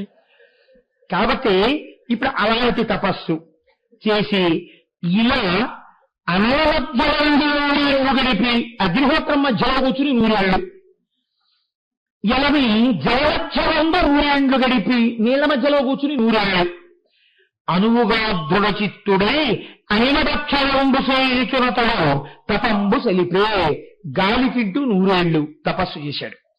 ఈ తపస్సు చేస్తుంటే ఇది ఉగ్ర తపస్సు. అందులోంచి ధూమం పుట్టింది. పుట్టేది లోకాలని కాలుస్తోంది ఉగ్ర తపస్సు కాబట్టి. దేవతలందరూ వెళ్ళి వీడి తర్వాత ఏం చేస్తాడో చూద్దాం కానండి, ముందు వీడి తపస్సే కాల్చేస్తోంది, వీడి అసాధ్యం కూడా. అసలు వెళ్ళి వీడికి ఏం కావాలో అడగండి మహాప్రభు అన్నారు. సరే వీరే మీరు అడగమంటున్నారు కానీ నేనేం వెళ్ళలేక కాదు, వెడితే కాల్చేస్తాడని వెళ్లకుండా ఉన్నాను, వెళ్ళకపోయినా కాల్చేస్తున్నాడు వెళ్ళండి అన్నారు. మీరు అచ్చ తెలుగులోకి తర్జుమా చేస్తే అంతేనండి. ఇదే రాక్షసత్వం. మీరు చూడండి, కొందరు గురించి ఇదే అంటారు. ఇంటికి వెళ్ళినా కాల్చేస్తాడు, వెళ్ళకపోయినా కాల్చేస్తాడు. మీరు పోన్లే అని గౌరవానికి ఏమై కనపట్టలేదంటాడని భయం కొద్దీ ఇంటికి వెళ్ళారనుకోండి, కాల్చేస్తాడు. ఏదో దెప్పి పొడుపు మాటలు 3 రోజులో 4 రోజులో బాధపడేటట్టు మాట్లాడతాడు. మీరు వెళ్ళలేదనుకోండి, ఫోన్ చేసి కాల్చేస్తాడు. ఏమిటో కనపట్టలేదండి అని కాల్చేస్తాడు. అంటే వెళ్ళినా కాలుస్తాడు, వెళ్ళకపోయినా కాలుస్తాడు. కాబట్టి ముందు వెళ్ళకపోయినా కాల్చేస్తున్నాడు కాదు, వెళ్ళు. కాలుస్తాడో కాస్త ఓదార్పు ఉంటుందో, మధ్యలో చిన్న గ్యాప్ ఏమైనా ఉంటుందేమో వెళ్ళన్నారు. అంటే పాపం చిత్రముఖ బ్రహ్మగారు వెళ్ళారు. ఇదే రాక్షసత్వం అంటే. వాడి తపస్సే ఇలా ఉంటే ఇంకా కోరికలు పుచ్చుకున్నాక ఎలా ఉంటాడండి వాడు? వాడి కోరికలు ఎలా ఉండి ఉంటాయి బహుశా? మీరు ఆలోచించండి. బ్రహ్మగారి వెడితే కనపడితే వాడు ఎటువంటి కోరికలు కోరుతాడు బ్రహ్మగారిని? వాడే కోరవా? ఇంకా లోకం ఎలా ఉంటుందప్పుడు? కాబట్టి ఇప్పుడు పాపం చతుర్ముఖ బ్రహ్మగారికి మరొక అవకాశం లేక వెళ్ళి ఎదురుగుండా నిలబడి ఆ కమండలంలో జలాలు ప్రోక్షించి, ఒరే నాయనా నేను ప్రత్యక్షం అయ్యాను, ఏమిట్రా నీ కోరిక, ఎందుకు ఇంత ఉగ్ర తపస్సు అని అడిగాడు. వాడు అందుకోసమే చూస్తున్నాడు. నమస్కారం పెట్టి వాడు అన్నాడు, సకలలోక విధాత నీవు ప్రసన్న భావము చెందా మరొకటి తక్కువైందిని. ఇదో చిత్రమైన మాట. ముందరి కాళ్ళకి బంధం వేయడం. సకలలోక విధాత మీరు నా యందు ప్రసన్నులైతే అసలు నేను అడిగిన కోరిక తీరకపోవడం అన్నది ఉంటుందా? అంటే వీడు అడిగింది ఇచ్చి తీరాలని ముందే చెప్పడం. వరముందని తగియున్నచో ఈ వరాలు నేను పొందచ్చను నువ్వు అనుకుంటే, అంటే ఏమిటి? నా తపస్సుకే వచ్చారు కదా నువ్వు. ఎటువంటి తపస్సు చేశాను? తగవంటే మళ్ళీ మొదలుతాను ఇంకా ఎక్కువ తపస్సు. కాబట్టి వరముందా నీ తగియున్నచో సకల నిర్జర రాజి గెలవగ శక్తి నిమ్ము. దేవతలందరినీ గెలిచేయాలి నేను, 3 లోకాలని గెలిచేయాలి. అటువంటి శక్తి నాకు ఇచ్చేసేయి. మరి ఒరే అందరినీ గెలిచేస్తే ఎప్పుడు చచ్చిపోతావు అంటావేమో. మీరు చాలా చమత్కారాలు. ఏదో ఒక చోట మాటల్లో గారడీ చేసేసి, అయితే మరి ఎలాగరా అందరినీ గెలిచే శక్తి ఉంటే మరి కొన్నా ఉంటామని గబుక్కుని అనకుండా తనే తన మరణం అడిగేసిన వాళ్ళే అడుగుతున్నాడు. ఎలా అడుగుతున్నాడు? పురాణికి అర్ధమున కలిగి చంపుగాక ఉరంబునందుని శక్తి చే. పురారి అయినటువంటి పరమశివుడు మన్మధుణ్ణి దహిస్తాడు. ఆయన కామారి, ఆయనకి కోరిక లేదు. ఆయనకి కామం ఎక్కడ ఉంటుంది? ఆయనకి కామం ఉండదు. కాబట్టి వీడు అన్నాడు, నాకు అన్ని లోకాల్ని గెలిచేటటువంటి శక్తి ఉండాలి. పరమశివుడికి కామం కలిగి వీర్యస్ఖలనం అవ్వాలి.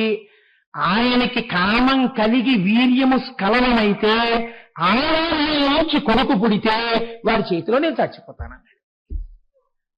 ఆయన అయ్య బాబోయ్ ఏమి కోరికరా, ఎవడూ ఊహించలేడు నీ కోరికని అని లోపల సాంబ సదాశివుణ్ణి తలుచుకొని తథాస్తు అని భారంగా హంసనెక్కి వెళ్ళిపోయాట. ఇంకా ఉపద్రవాలు మొదలు కదండి మరి. వెళ్ళిపోయి ఇంకా వీడితో ఎందుకు వచ్చిన గొడవ అని చెప్పి వీడిని 3 లోకములకు రాజ్యాభిషేకం చేసేశారు. కనీసం ఎవరిని కొట్టడానికి రాకుండా ఉంటాడేమో, కొత్త గొడవ వెళ్ళిపోతుంది. ముందే రాజ్యాభిషేకం చేసేసారు అనుకోండి, ఇంకేముంటుంది. దొంగలు ఇంట్లోకి వచ్చాక మీరేం కొట్టడం లేకపోతే అరవడం చేయకండి, మాకు బీపీ ఉంది, ఏదో నిష్కారణంగా చచ్చిపోతాను లేనిపోని కూడా, మీకేం కావాలో చెప్పండి, అన్ని బీరువాల తాళాలు ఇవ్వో, లాకర్లు చెస్ట్లు అన్ని తెరిచేస్తాను, మీరేం కావాలో చెప్పండి, అనుమానం అక్కర్లేదు, అన్ని పెట్టేస్తాను మీ దగ్గర అన్నారనుకోండి, కనీసం ప్రాణాలు దక్కుతాయని పోతాయి. అందుకే కదండి దొంగలు ఇంట్లోకి వస్తే చాలా ఒబీడియంట్ అయిపోతారు, దొంగలు బయట ఉంటే వైల్డ్ గా ఉంటారు. కాబట్టి ఇప్పుడు వాడికే రాజ్యం ఇచ్చేస్తే గొడవ వెళ్ళిపోతుంది కదా. త్రైలోక్య పట్టాభిషేకం చేసేశారు. వాడికి ఏం కావాలి? వాడికి పట్టాభిషేకం ఒకటి నేటి కావాలి. వాడికి మామూలుగా నామమాత్రావశిష్టమైన అధికారం వాడికి అక్కర్లేదు. వాడేం వజ్రాంగుళ్ళంటి వాడు కాదు. వాడికి లోకంలో పేరిన్నిక కన్న వస్తువులన్నీ ఏ ఉన్నాయో అవన్నీ కావాలి. ఎవరి దగ్గర ఉన్నాయో వాడికి తెలుసు. కాబట్టి ఇప్పుడు వాడు అడగకుండానే తెచ్చి అక్కడ పెట్టకపోతే తలకాయలు తీసేస్తాడు. ఎందుకని వాడికి ఆ శక్తి ఉంది. కాబట్టి ఎవరెవరేం పట్టుకొచ్చేసేట, దేవేంద్రుడు గబగబా తను దిగిపోయి తీసుకొచ్చి తన ఐరావతం అక్కడ పెట్టేశాడు. చూస్తున్నాను, తెస్తావో తేవో అని కూర్చోలాగా అన్నాడు. కూర్చున్నాడు. పోనీ ఊరుకున్నాడా? పాపం ఏదో పోన్లో కూర్చున్నాడు, గోవా వెళ్ళిపోయిందని కూర్చున్నాడు. ఆయన కుబేరుడు తీసుకొచ్చి నవనిధులు అక్కడ పెట్టేశాడు. కూర్చోలా అన్నాడు. కూర్చున్నాడు. వరుణుడు వచ్చాడు, ఉచ్చైశ్రవం లాంటి గుర్రాన్ని తీసుకొచ్చి అక్కడ పెట్టాడు. కూర్చో అక్కడ కూర్చున్నాడు. ఋషులు భయపడిపోయి తీసుకొచ్చి కామధేనువుని ఇచ్చేశారు. వాళ్ళ కామధేనువు పాలతోటి స్వాహాకార వషత్కారం చేస్తారు యజ్ఞయాగాది క్రతువులు. వాళ్ళు తీసుకొచ్చి ఆ ఆవుని ఇచ్చేశారు.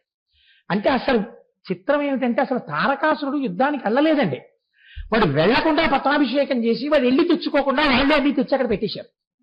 అంటే వీడు ఎంత శక్తివంతమైన రాక్షసుడో మీరు ఆలోచించండి. వీడు ఎప్పుడు చచ్చిపోతాడు? శివుడికి కొడుకు పుట్టాలి. అసలు శివుడికి వీర్యస్కాలం ఏమిటి? వీర్యం నుంచి కొడుకు పుట్టడం ఏమిటి? ఆయనకి అసలు కామారి, ఆయనకి అసలు మన్మథ ప్రకోపం ఆయనకి లేదు. కాబట్టి ఇప్పుడు అసలు లోకంలో ఇప్పుడు పెద్ద గొడవ ఏమిటంటే శివుడికి కొడుకు ఎలా పుడతాడని. అందుకు కదా మన స్వామి రావాలి. కాబట్టి ఇప్పుడు ఏమైంది? ఇటువంటి కోరికలు కోరితే సూర్యుడు వచ్చి ఆయన ఒక బహుమానాన్ని ఇచ్చి అక్కడ పెట్టి ఆయన వెళితే అక్కడ కూర్చోన్నాడు. కూర్చున్నారు పాపం.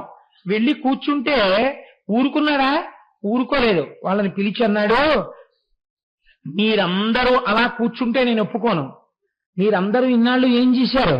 మంచి మంచి పదవులు చేశారు.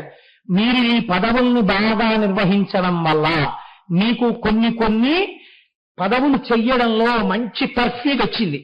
అవి బాగా చెయ్యగలరు. కాబట్టి నేను చెప్తాను, మీరు ఆ పనులు చెయ్యండి. ఏం చేస్తారో తెలుసా? మారుతుందో ఇల్లే రాజ్యం. గాలి ఏం చెయ్యాలో తెలుసా? తెల్లవారక ముందే నా రాజ్యంలో ఉన్న ప్రతి ఇంటి ముందు ఉన్నటువంటి గడ్డి గాదం అన్ని తుడిచేసి అవన్నీ తీసుకొచ్చి పెంటకుప్పల కింద పోసి సిద్ధంగా ఉంచాలి. ఒక్క ఆకు ఎగరకూడదు, పెంటకుప్ప మీద గాలి వేయకూడదు, ఇళ్లల్లో ఆకుండకూడదు. అలా తుడిచేయాలి గాలి. ఆయన కర్మ. నమస్తే వాయో త్వమేవ ప్రత్యక్షం బ్రహ్మాసి. ఇవాళ స్వీపర్ పోస్ట్. ఇప్పుడు ఏమిటి? ఒక ఇంటికి కాదు, అన్ని ఇళ్లలో గాలి తుడిచేయాలి. పెంటకుప్ప మీద కదలకూడదు గాలి, ఆకెగరకూడదు, పెంటకుప్పలు అలాగే ఉండాలి. కాబట్టి నువ్వు అలా చేయి. కాదంటే తలకాయ ఎగిరిపోతుంది. అలాగేనండి బాబు, అలాగే చేస్తాం.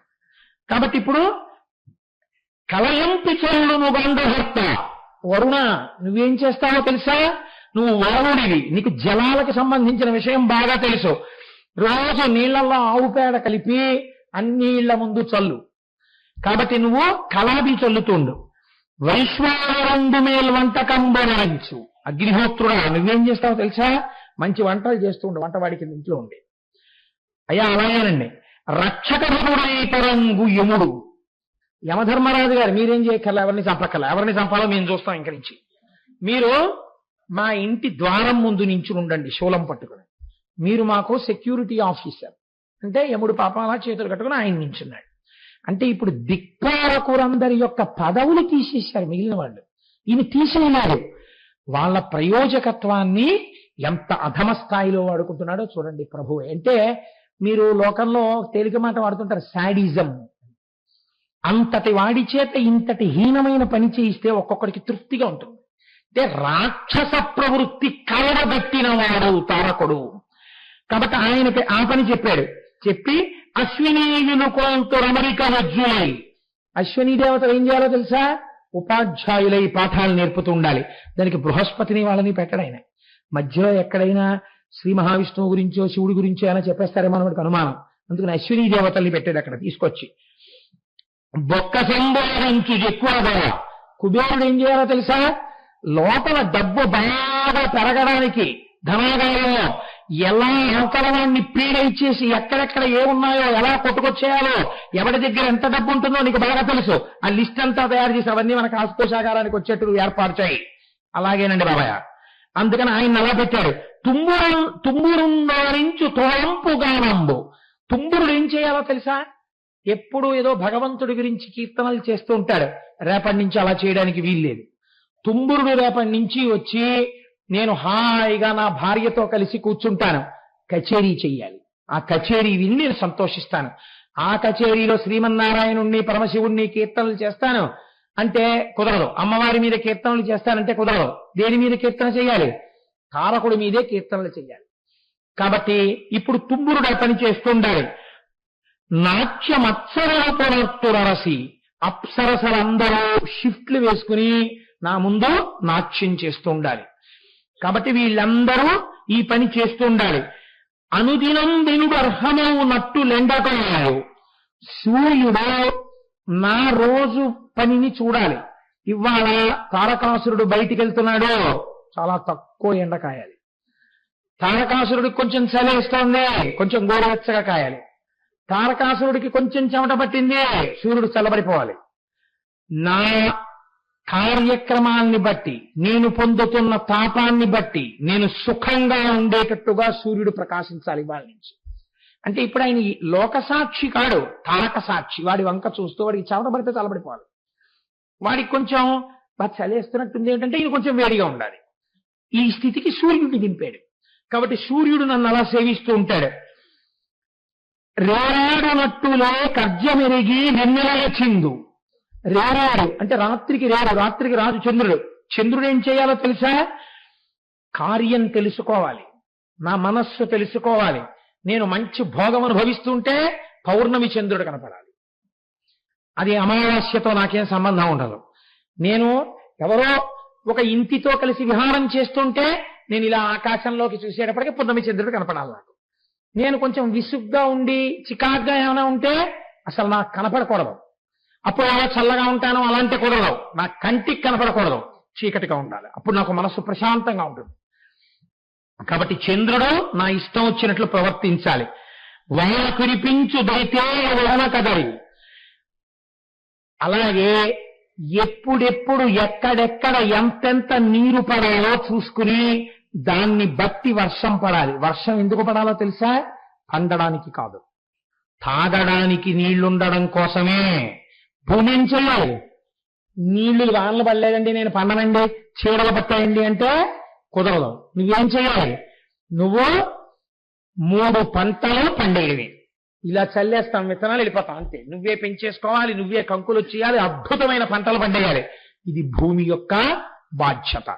ఎవరెవరు ఏం చెయ్యాలో బాధ్యతలు వేసేశాడు ఆఫీస్ ఆర్డర్ వేసేసి, ఇంద్ర నీకు ప్రధానమైన పని ఒకటి అప్పచెప్తున్నాను. ఏమిటో తెలుసా? నా రాజ్యమునందు ఎవ్వడికి దాహం కలగకూడదు. ఎవరెవరు ఎక్కడ దాహంతో ఉన్నారో వాళ్ళకి అక్కడక్కడ అవసరమైనటువంటి మేఘాలు పట్టుకెడుతూ ఉండడం, వాటర్ పోస్తూ ఉండడం, వస్తూ ఉండడం. అంటే ఇంచుమించుగా మున్సిపల్ వాటర్ ట్యాంక్ డ్రైవర్ ఆ పోస్టుకి తీసుకొచ్చాడు. తీసుకొచ్చి వీళ్ళందరికీ శాసనం చేసి చక్కగా వెళ్ళి సింహాసనం మీద కూర్చుని రాజ్య పరిపాలన చేస్తున్నాడు. చేస్తుంటే వీళ్ళందరూ కలిసి శ్రీ మహావిష్ణువు దగ్గరికి వెళ్ళారు. వెళ్ళి, మహానుభావ, ఇతపూర్వం నీ సుదర్శన చక్రం మమ్మల్ని రక్షించింది, ఇప్పుడు కూడా నీవు మమ్మల్ని రక్షించు. ఈలోగా రానే వచ్చాడు తారకుడు. శ్రీమన్నారాయణుడితో యుద్ధం మొదలెట్టాడు. శ్రీమన్నారాయణుడు తన సుదర్శన చక్రాన్ని ప్రయోగించారు. భక్తుల బాధ తీర్చడానికి నాకు చేత కాదనడు పరమాత్మ. తన ప్రయత్నం తాను చేశాడు.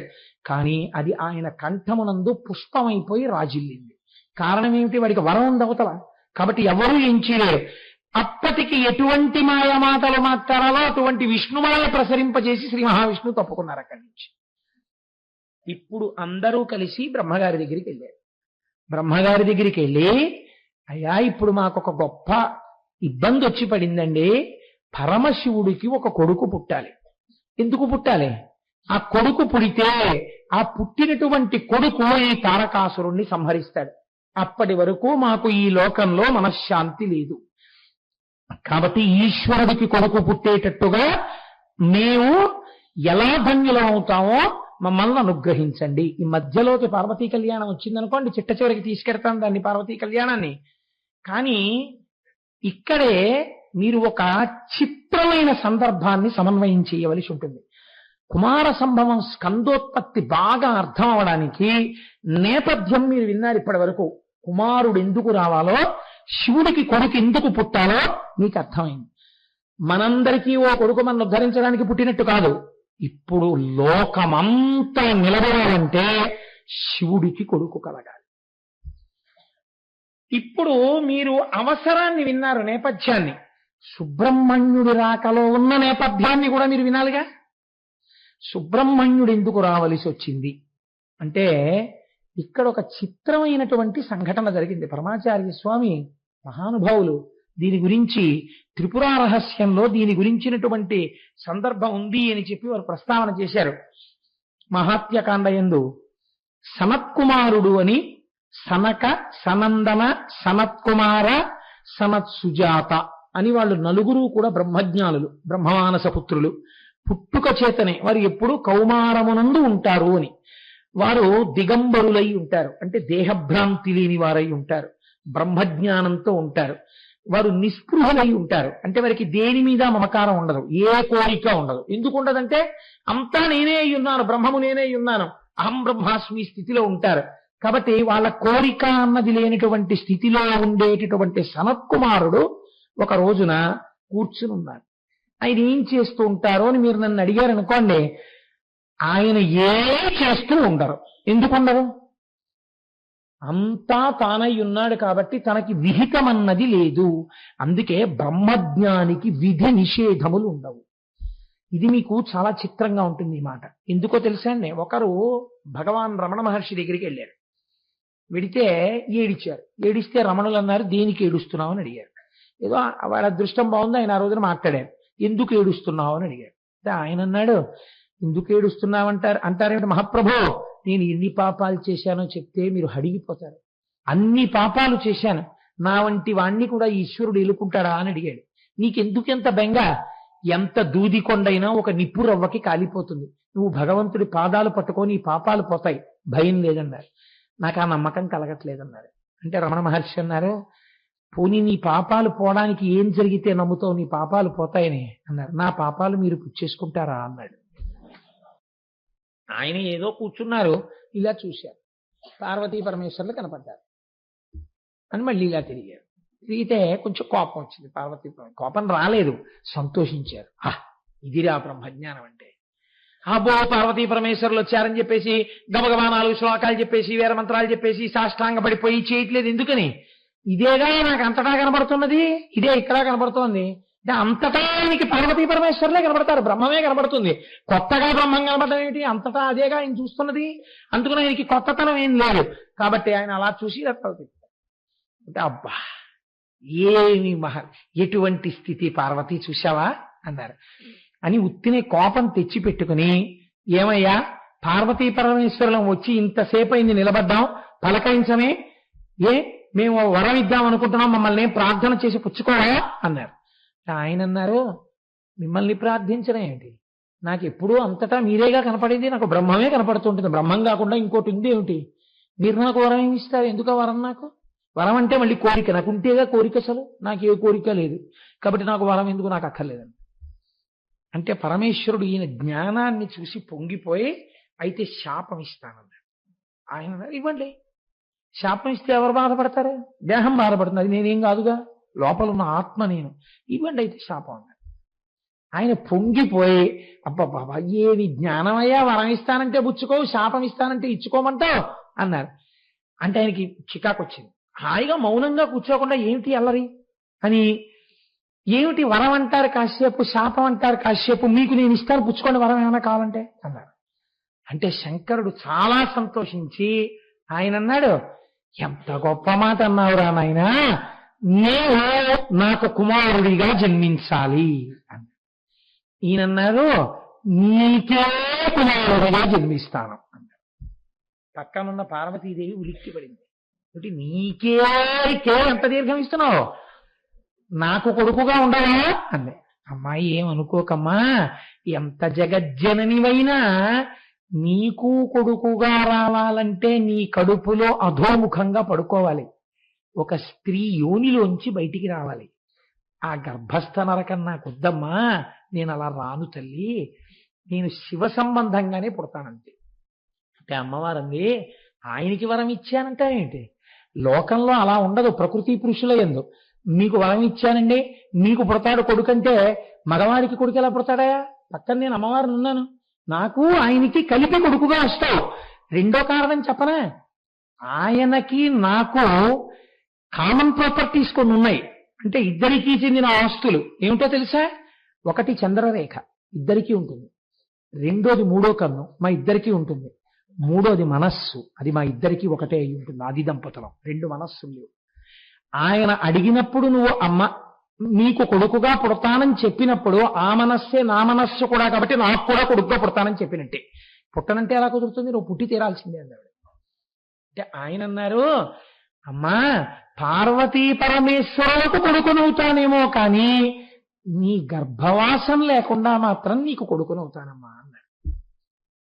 ఈ మాట చెప్పి పార్వతీ పరమేశ్వరులు సంతోషించారు, అంతర్ధానం అయిపోయారు. చెప్పిన తరువాత పడుకున్నారు. పడుకుంటే ఆయనకు ఒక కల వచ్చింది. ఆయన బ్రహ్మజ్ఞానం, ఆయనకి కల రావడం ఏమిటండి? కల రాకూడదు ఆయనకి కల వచ్చింది. కల్లో ఈయన కత్తి పట్టుకుని రాక్షస సంహారం చేస్తున్నట్టు యుద్ధంలో కల వచ్చింది. ఇదేమిటా నాకు కల రావడం ఏమిటి అని చెప్పి ఆయన గబగబా తండ్రి గారి దగ్గరికి వెళ్ళారు, చతుర్ముఖ బ్రహ్మగారి దగ్గరికి. నాన్నగారు నాకు ఎప్పుడు కలలు రావు కదా, అలాంటిది రాత్రి నాకు కల వచ్చింది, నేను రాక్షస సంహారం చేస్తున్నట్టు కల వచ్చిందండి, దేవసైన్యాలకి నేను అధిపతినైనట్టు కల వచ్చింది, నాకు ఈ కల ఎందుకు వచ్చింది అన్నారు. బ్రహ్మగారు నవ్వి అన్నారు, ఒరే నువ్వు కిందటి ఈ జన్మలో వేదం నేర్చుకునేటప్పుడు ఆ వేదం చదువుతూ ఈ వేదాలనే కదా రాక్షసులు సముద్రంలో పడేశారు, ఈ వేదాలనే కదా రాక్షసులు ధిక్కరించారు, ఈ వేదాల్లో చెప్పినటువంటి పరమాత్మనే కదా ఇబ్బంది పెట్టి అవతారాలుగా తీసుకొచ్చారు అని రాక్షసుల మీద కోపగించుకుంటూ నాకే అవకాశం ఉంటే కత్తెట్టి తలకాయలు తీసేద్దును అనుకుంటూ ఉండేవాడివి. ఆ వాసన బలం ఉండిపోయింది, ఇవాళ కలొచ్చింది. కాబట్టి ఆ ఒక్క వాసన పోవడానికి నువ్వు దేవసేనానిగా ఒక్కసారి పుట్టవలసిందే. ఇది తెలుసున్న మహానుభావుడు కనుకనే శంకరుడు నిన్న నీ దగ్గర వరం పుచ్చుకున్నాడు రా, లేకపోతే ఎలా ఆయన నిన్ను వరం అడగడం ఏమిటి? కనుక నువ్వు ఆయనకి కుమారుడవై పుట్టబోతున్నావు, పుట్టి దేవసైన్యానికి అధ్యక్షత వహిస్తావు అన్నారు. సరే బానే ఉంది నాన్నగారు అన్నారు. ఇప్పుడు మీరు ఒక విషయాన్ని బాగా స్ఫురణలో పెట్టుకోండి. ఇప్పుడు ఎన్ని సమస్యలు కొత్త వచ్చాయి. సనత్కుమారుడే వాసనాబలం పోవడానికి పరమశివుడికి కుమారుడుగా పుట్టవలే.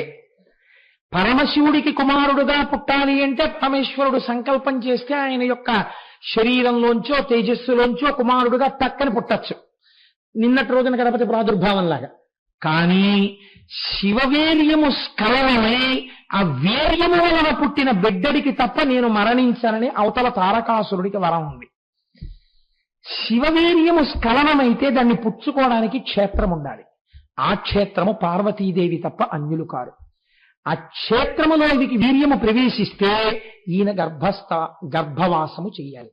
ఈయన గర్భవాసము చెయ్యనని సనత్కుమారుడు అన్నారు. కాబట్టి ఇప్పుడు ఎలా కుదురుతుంది ఈ సమన్వయం? పైగా దేవతలందరూ కలిసి శివుణ్ణి ఏమని అడుగుతారు? అయ్యా అయ్యా మాకు మీ వలన ఒక కుమారుడు కావాలంటే ఆ కుమారుడు పుడితే వాడు వెళ్ళి వాళ్ళని సంహరిస్తాడండి అని అడుగుతాడు. శివుడు ఏమంటాడు అప్పుడు? దేవతలు ఇంతమంది వచ్చి ప్రార్థన చేస్తే తథాస్తు అంటాడు. తథాస్తు అన్న తర్వాత మరి ఇప్పుడు పార్వతీదేవి సంపర్కము లేకుండా కుమారుడు పుట్టడమే సంభవిస్తే దాని అర్థం ఏమిటి?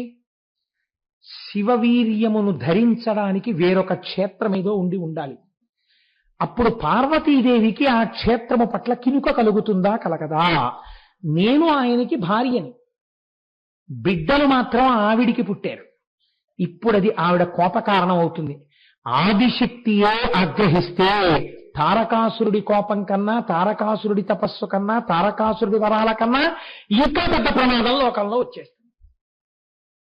కాబట్టి ఇప్పుడు ఇన్ని ఎలా సమన్వయం అవుతాయి? ఇవన్నీ సమన్వయం అవుతూ ఎక్కడా ఒకదానికొకటి విరోధం లేకుండా అన్ని సమన్వయం అవుతూ సనత్కుమారుడి మాట నిలబడాలి, పార్వతీదేవి కడుపులో నివాసం చేయకూడదు. సనత్కుమారుడి మాట నిలబడాలి, పార్వతీదేవి సంబంధం ఉండాలి. సనత్కుమారుడి మాట నిలబడాలి, శివుడికి కుమారుడు కావాలి. శివుడు అడిగినటువంటి వరం నిజం కావాలి, శివుడికి సనత్కుమారుడు కొడుకు కావాలి. తారకాసురుడి మరణం రావాలి, శివవీర్యం స్ఖలనం కావాలి. శివవీర్యం స్ఖలనం కావాలంటే ఆయన యందు కామ ప్రచోదనం జరపడానికి స్త్రీ రూపం నిలబడాలి. ఆయన ముందలా నిలబడగలిగిన స్త్రీ రూపం పార్వతీదేవి ఒక్కతే. పార్వతీదేవి నిలబడి ఉండగా ఆమె పుత్రుడుగా కాకుండా వీర్యము వేరొక చోట పడిపోయి ఎవరైనా పుచ్చుకుంటే వాడు శపింపబడతారు, లోకమునకు ఉపద్రవం వస్తుంది. ఆ పిల్లవాడు ఎవరి యందు పడతాడు? అప్పుడు వాళ్ళు ఎలా తల్లిగా చెప్పుకుంటారు? జగదంబని కానని నేను తల్లిని చెప్పగలిగిన సమర్థత ఎవరికి ఉంటుంది? అప్పుడు లోకమునకు కొత్త ఉపద్రవాలు వస్తాయి. ఇన్ని సమన్వయం ఎలా జరుగుతాయి? ఎలా జరిగితే ఆ పిల్లాడు పుడతాడు? ఇప్పుడు ఆ పిల్లాడు పుట్టడానికి తారకాసురుడు అడగడం కాదు, ఇవే సమస్యలు కొత్త పుట్టుకొచ్చాయి. ఇన్ని సమస్యలకి సమాధానంగా అటువంటి పిల్లవాడు అసలు పుడతాడా? తలలు పట్టుకున్నారు లోకమంతా. ఇన్ని మెలికలు పడిపోయింది ఏమిట్రా? ఇన్ని మెలికలు దాటో పిల్లాడు కింద పడితే వాడు చంపుతాడా తారకాసురుణ్ణి? ఇప్పుడు పెద్ద సమస్య ఏంటి? ఈయన్ని చంపడానికి శివుడికి కొడుకు పుట్టడం కాదు. అసలు ముందు ప్రయత్నం ఏం చెయ్యాలంటే అసలు శివుడు కామమోహితుడై పార్వతీదేవి వంక చూసేటటువంటి ప్రయత్నంలో బాణం కాముడితో వేయించాలి. ఆదిలోనే అవసరాలు ఆయనే కలిపాడు. ఇప్పుడు ఇంకా జటిలమైపోయింది సమస్య. ఎలా? అసలు పెళ్లి అయితే కదా కొడుకంటూ పుట్టడం. ఇది పెద్ద సమస్య అయి కూర్చుని రేపటి రోజు కదండి షష్ఠి నాడు పుట్టాలి కుమారస్వామి. రేపు సాయంకాలం వరకు ఈ ఉత్కంఠ. ఇన్ని సమస్యల సమాధానంగా షష్ఠి తిథి నాడు ప్రదోష వేళలో సుబ్రహ్మణ్య ఆవిర్భావాన్ని మనం వింటాం. కనుక రేపటి రోజున ఇన్ని సమన్వయం అవుతూ కుమారస్వామి ఎలా ఆవిర్భవించారో మీకు చూపిస్తాను. కానీ ఒకటి గుర్తుపెట్టుకోండి, రేపటి రోజున దంపతులుగా మేము కావిడి పట్టుకోగలము, మేము వృద్ధులైపోయిన కారణం చేత కావిడి పట్టుకోలేము అన్నవాళ్ళు కాకుండా మేము కావిడి పట్టుకోగలము అన్నవాళ్ళు అందరూ కూడా, అంటే భార్యాభర్త కూడా రాయక్కర్లేదు, దంపతులు అయి ఉండాలి. భర్త వారు ఆయన పేరు ఆవిడ పేరు గోత్రము రాసి ఇంటి పేరుతో సహా చిన్న కాగితం ముక్క పట్టుకొచ్చి 4 మడతలు పెట్టి ఇక్కడ ఒక పెద్ద హుండీ పెడతారు. అందులో పడేస్తే రేపు సాయంకాలం ఒక చిత్రమైన విషయం జరుగుతుంది.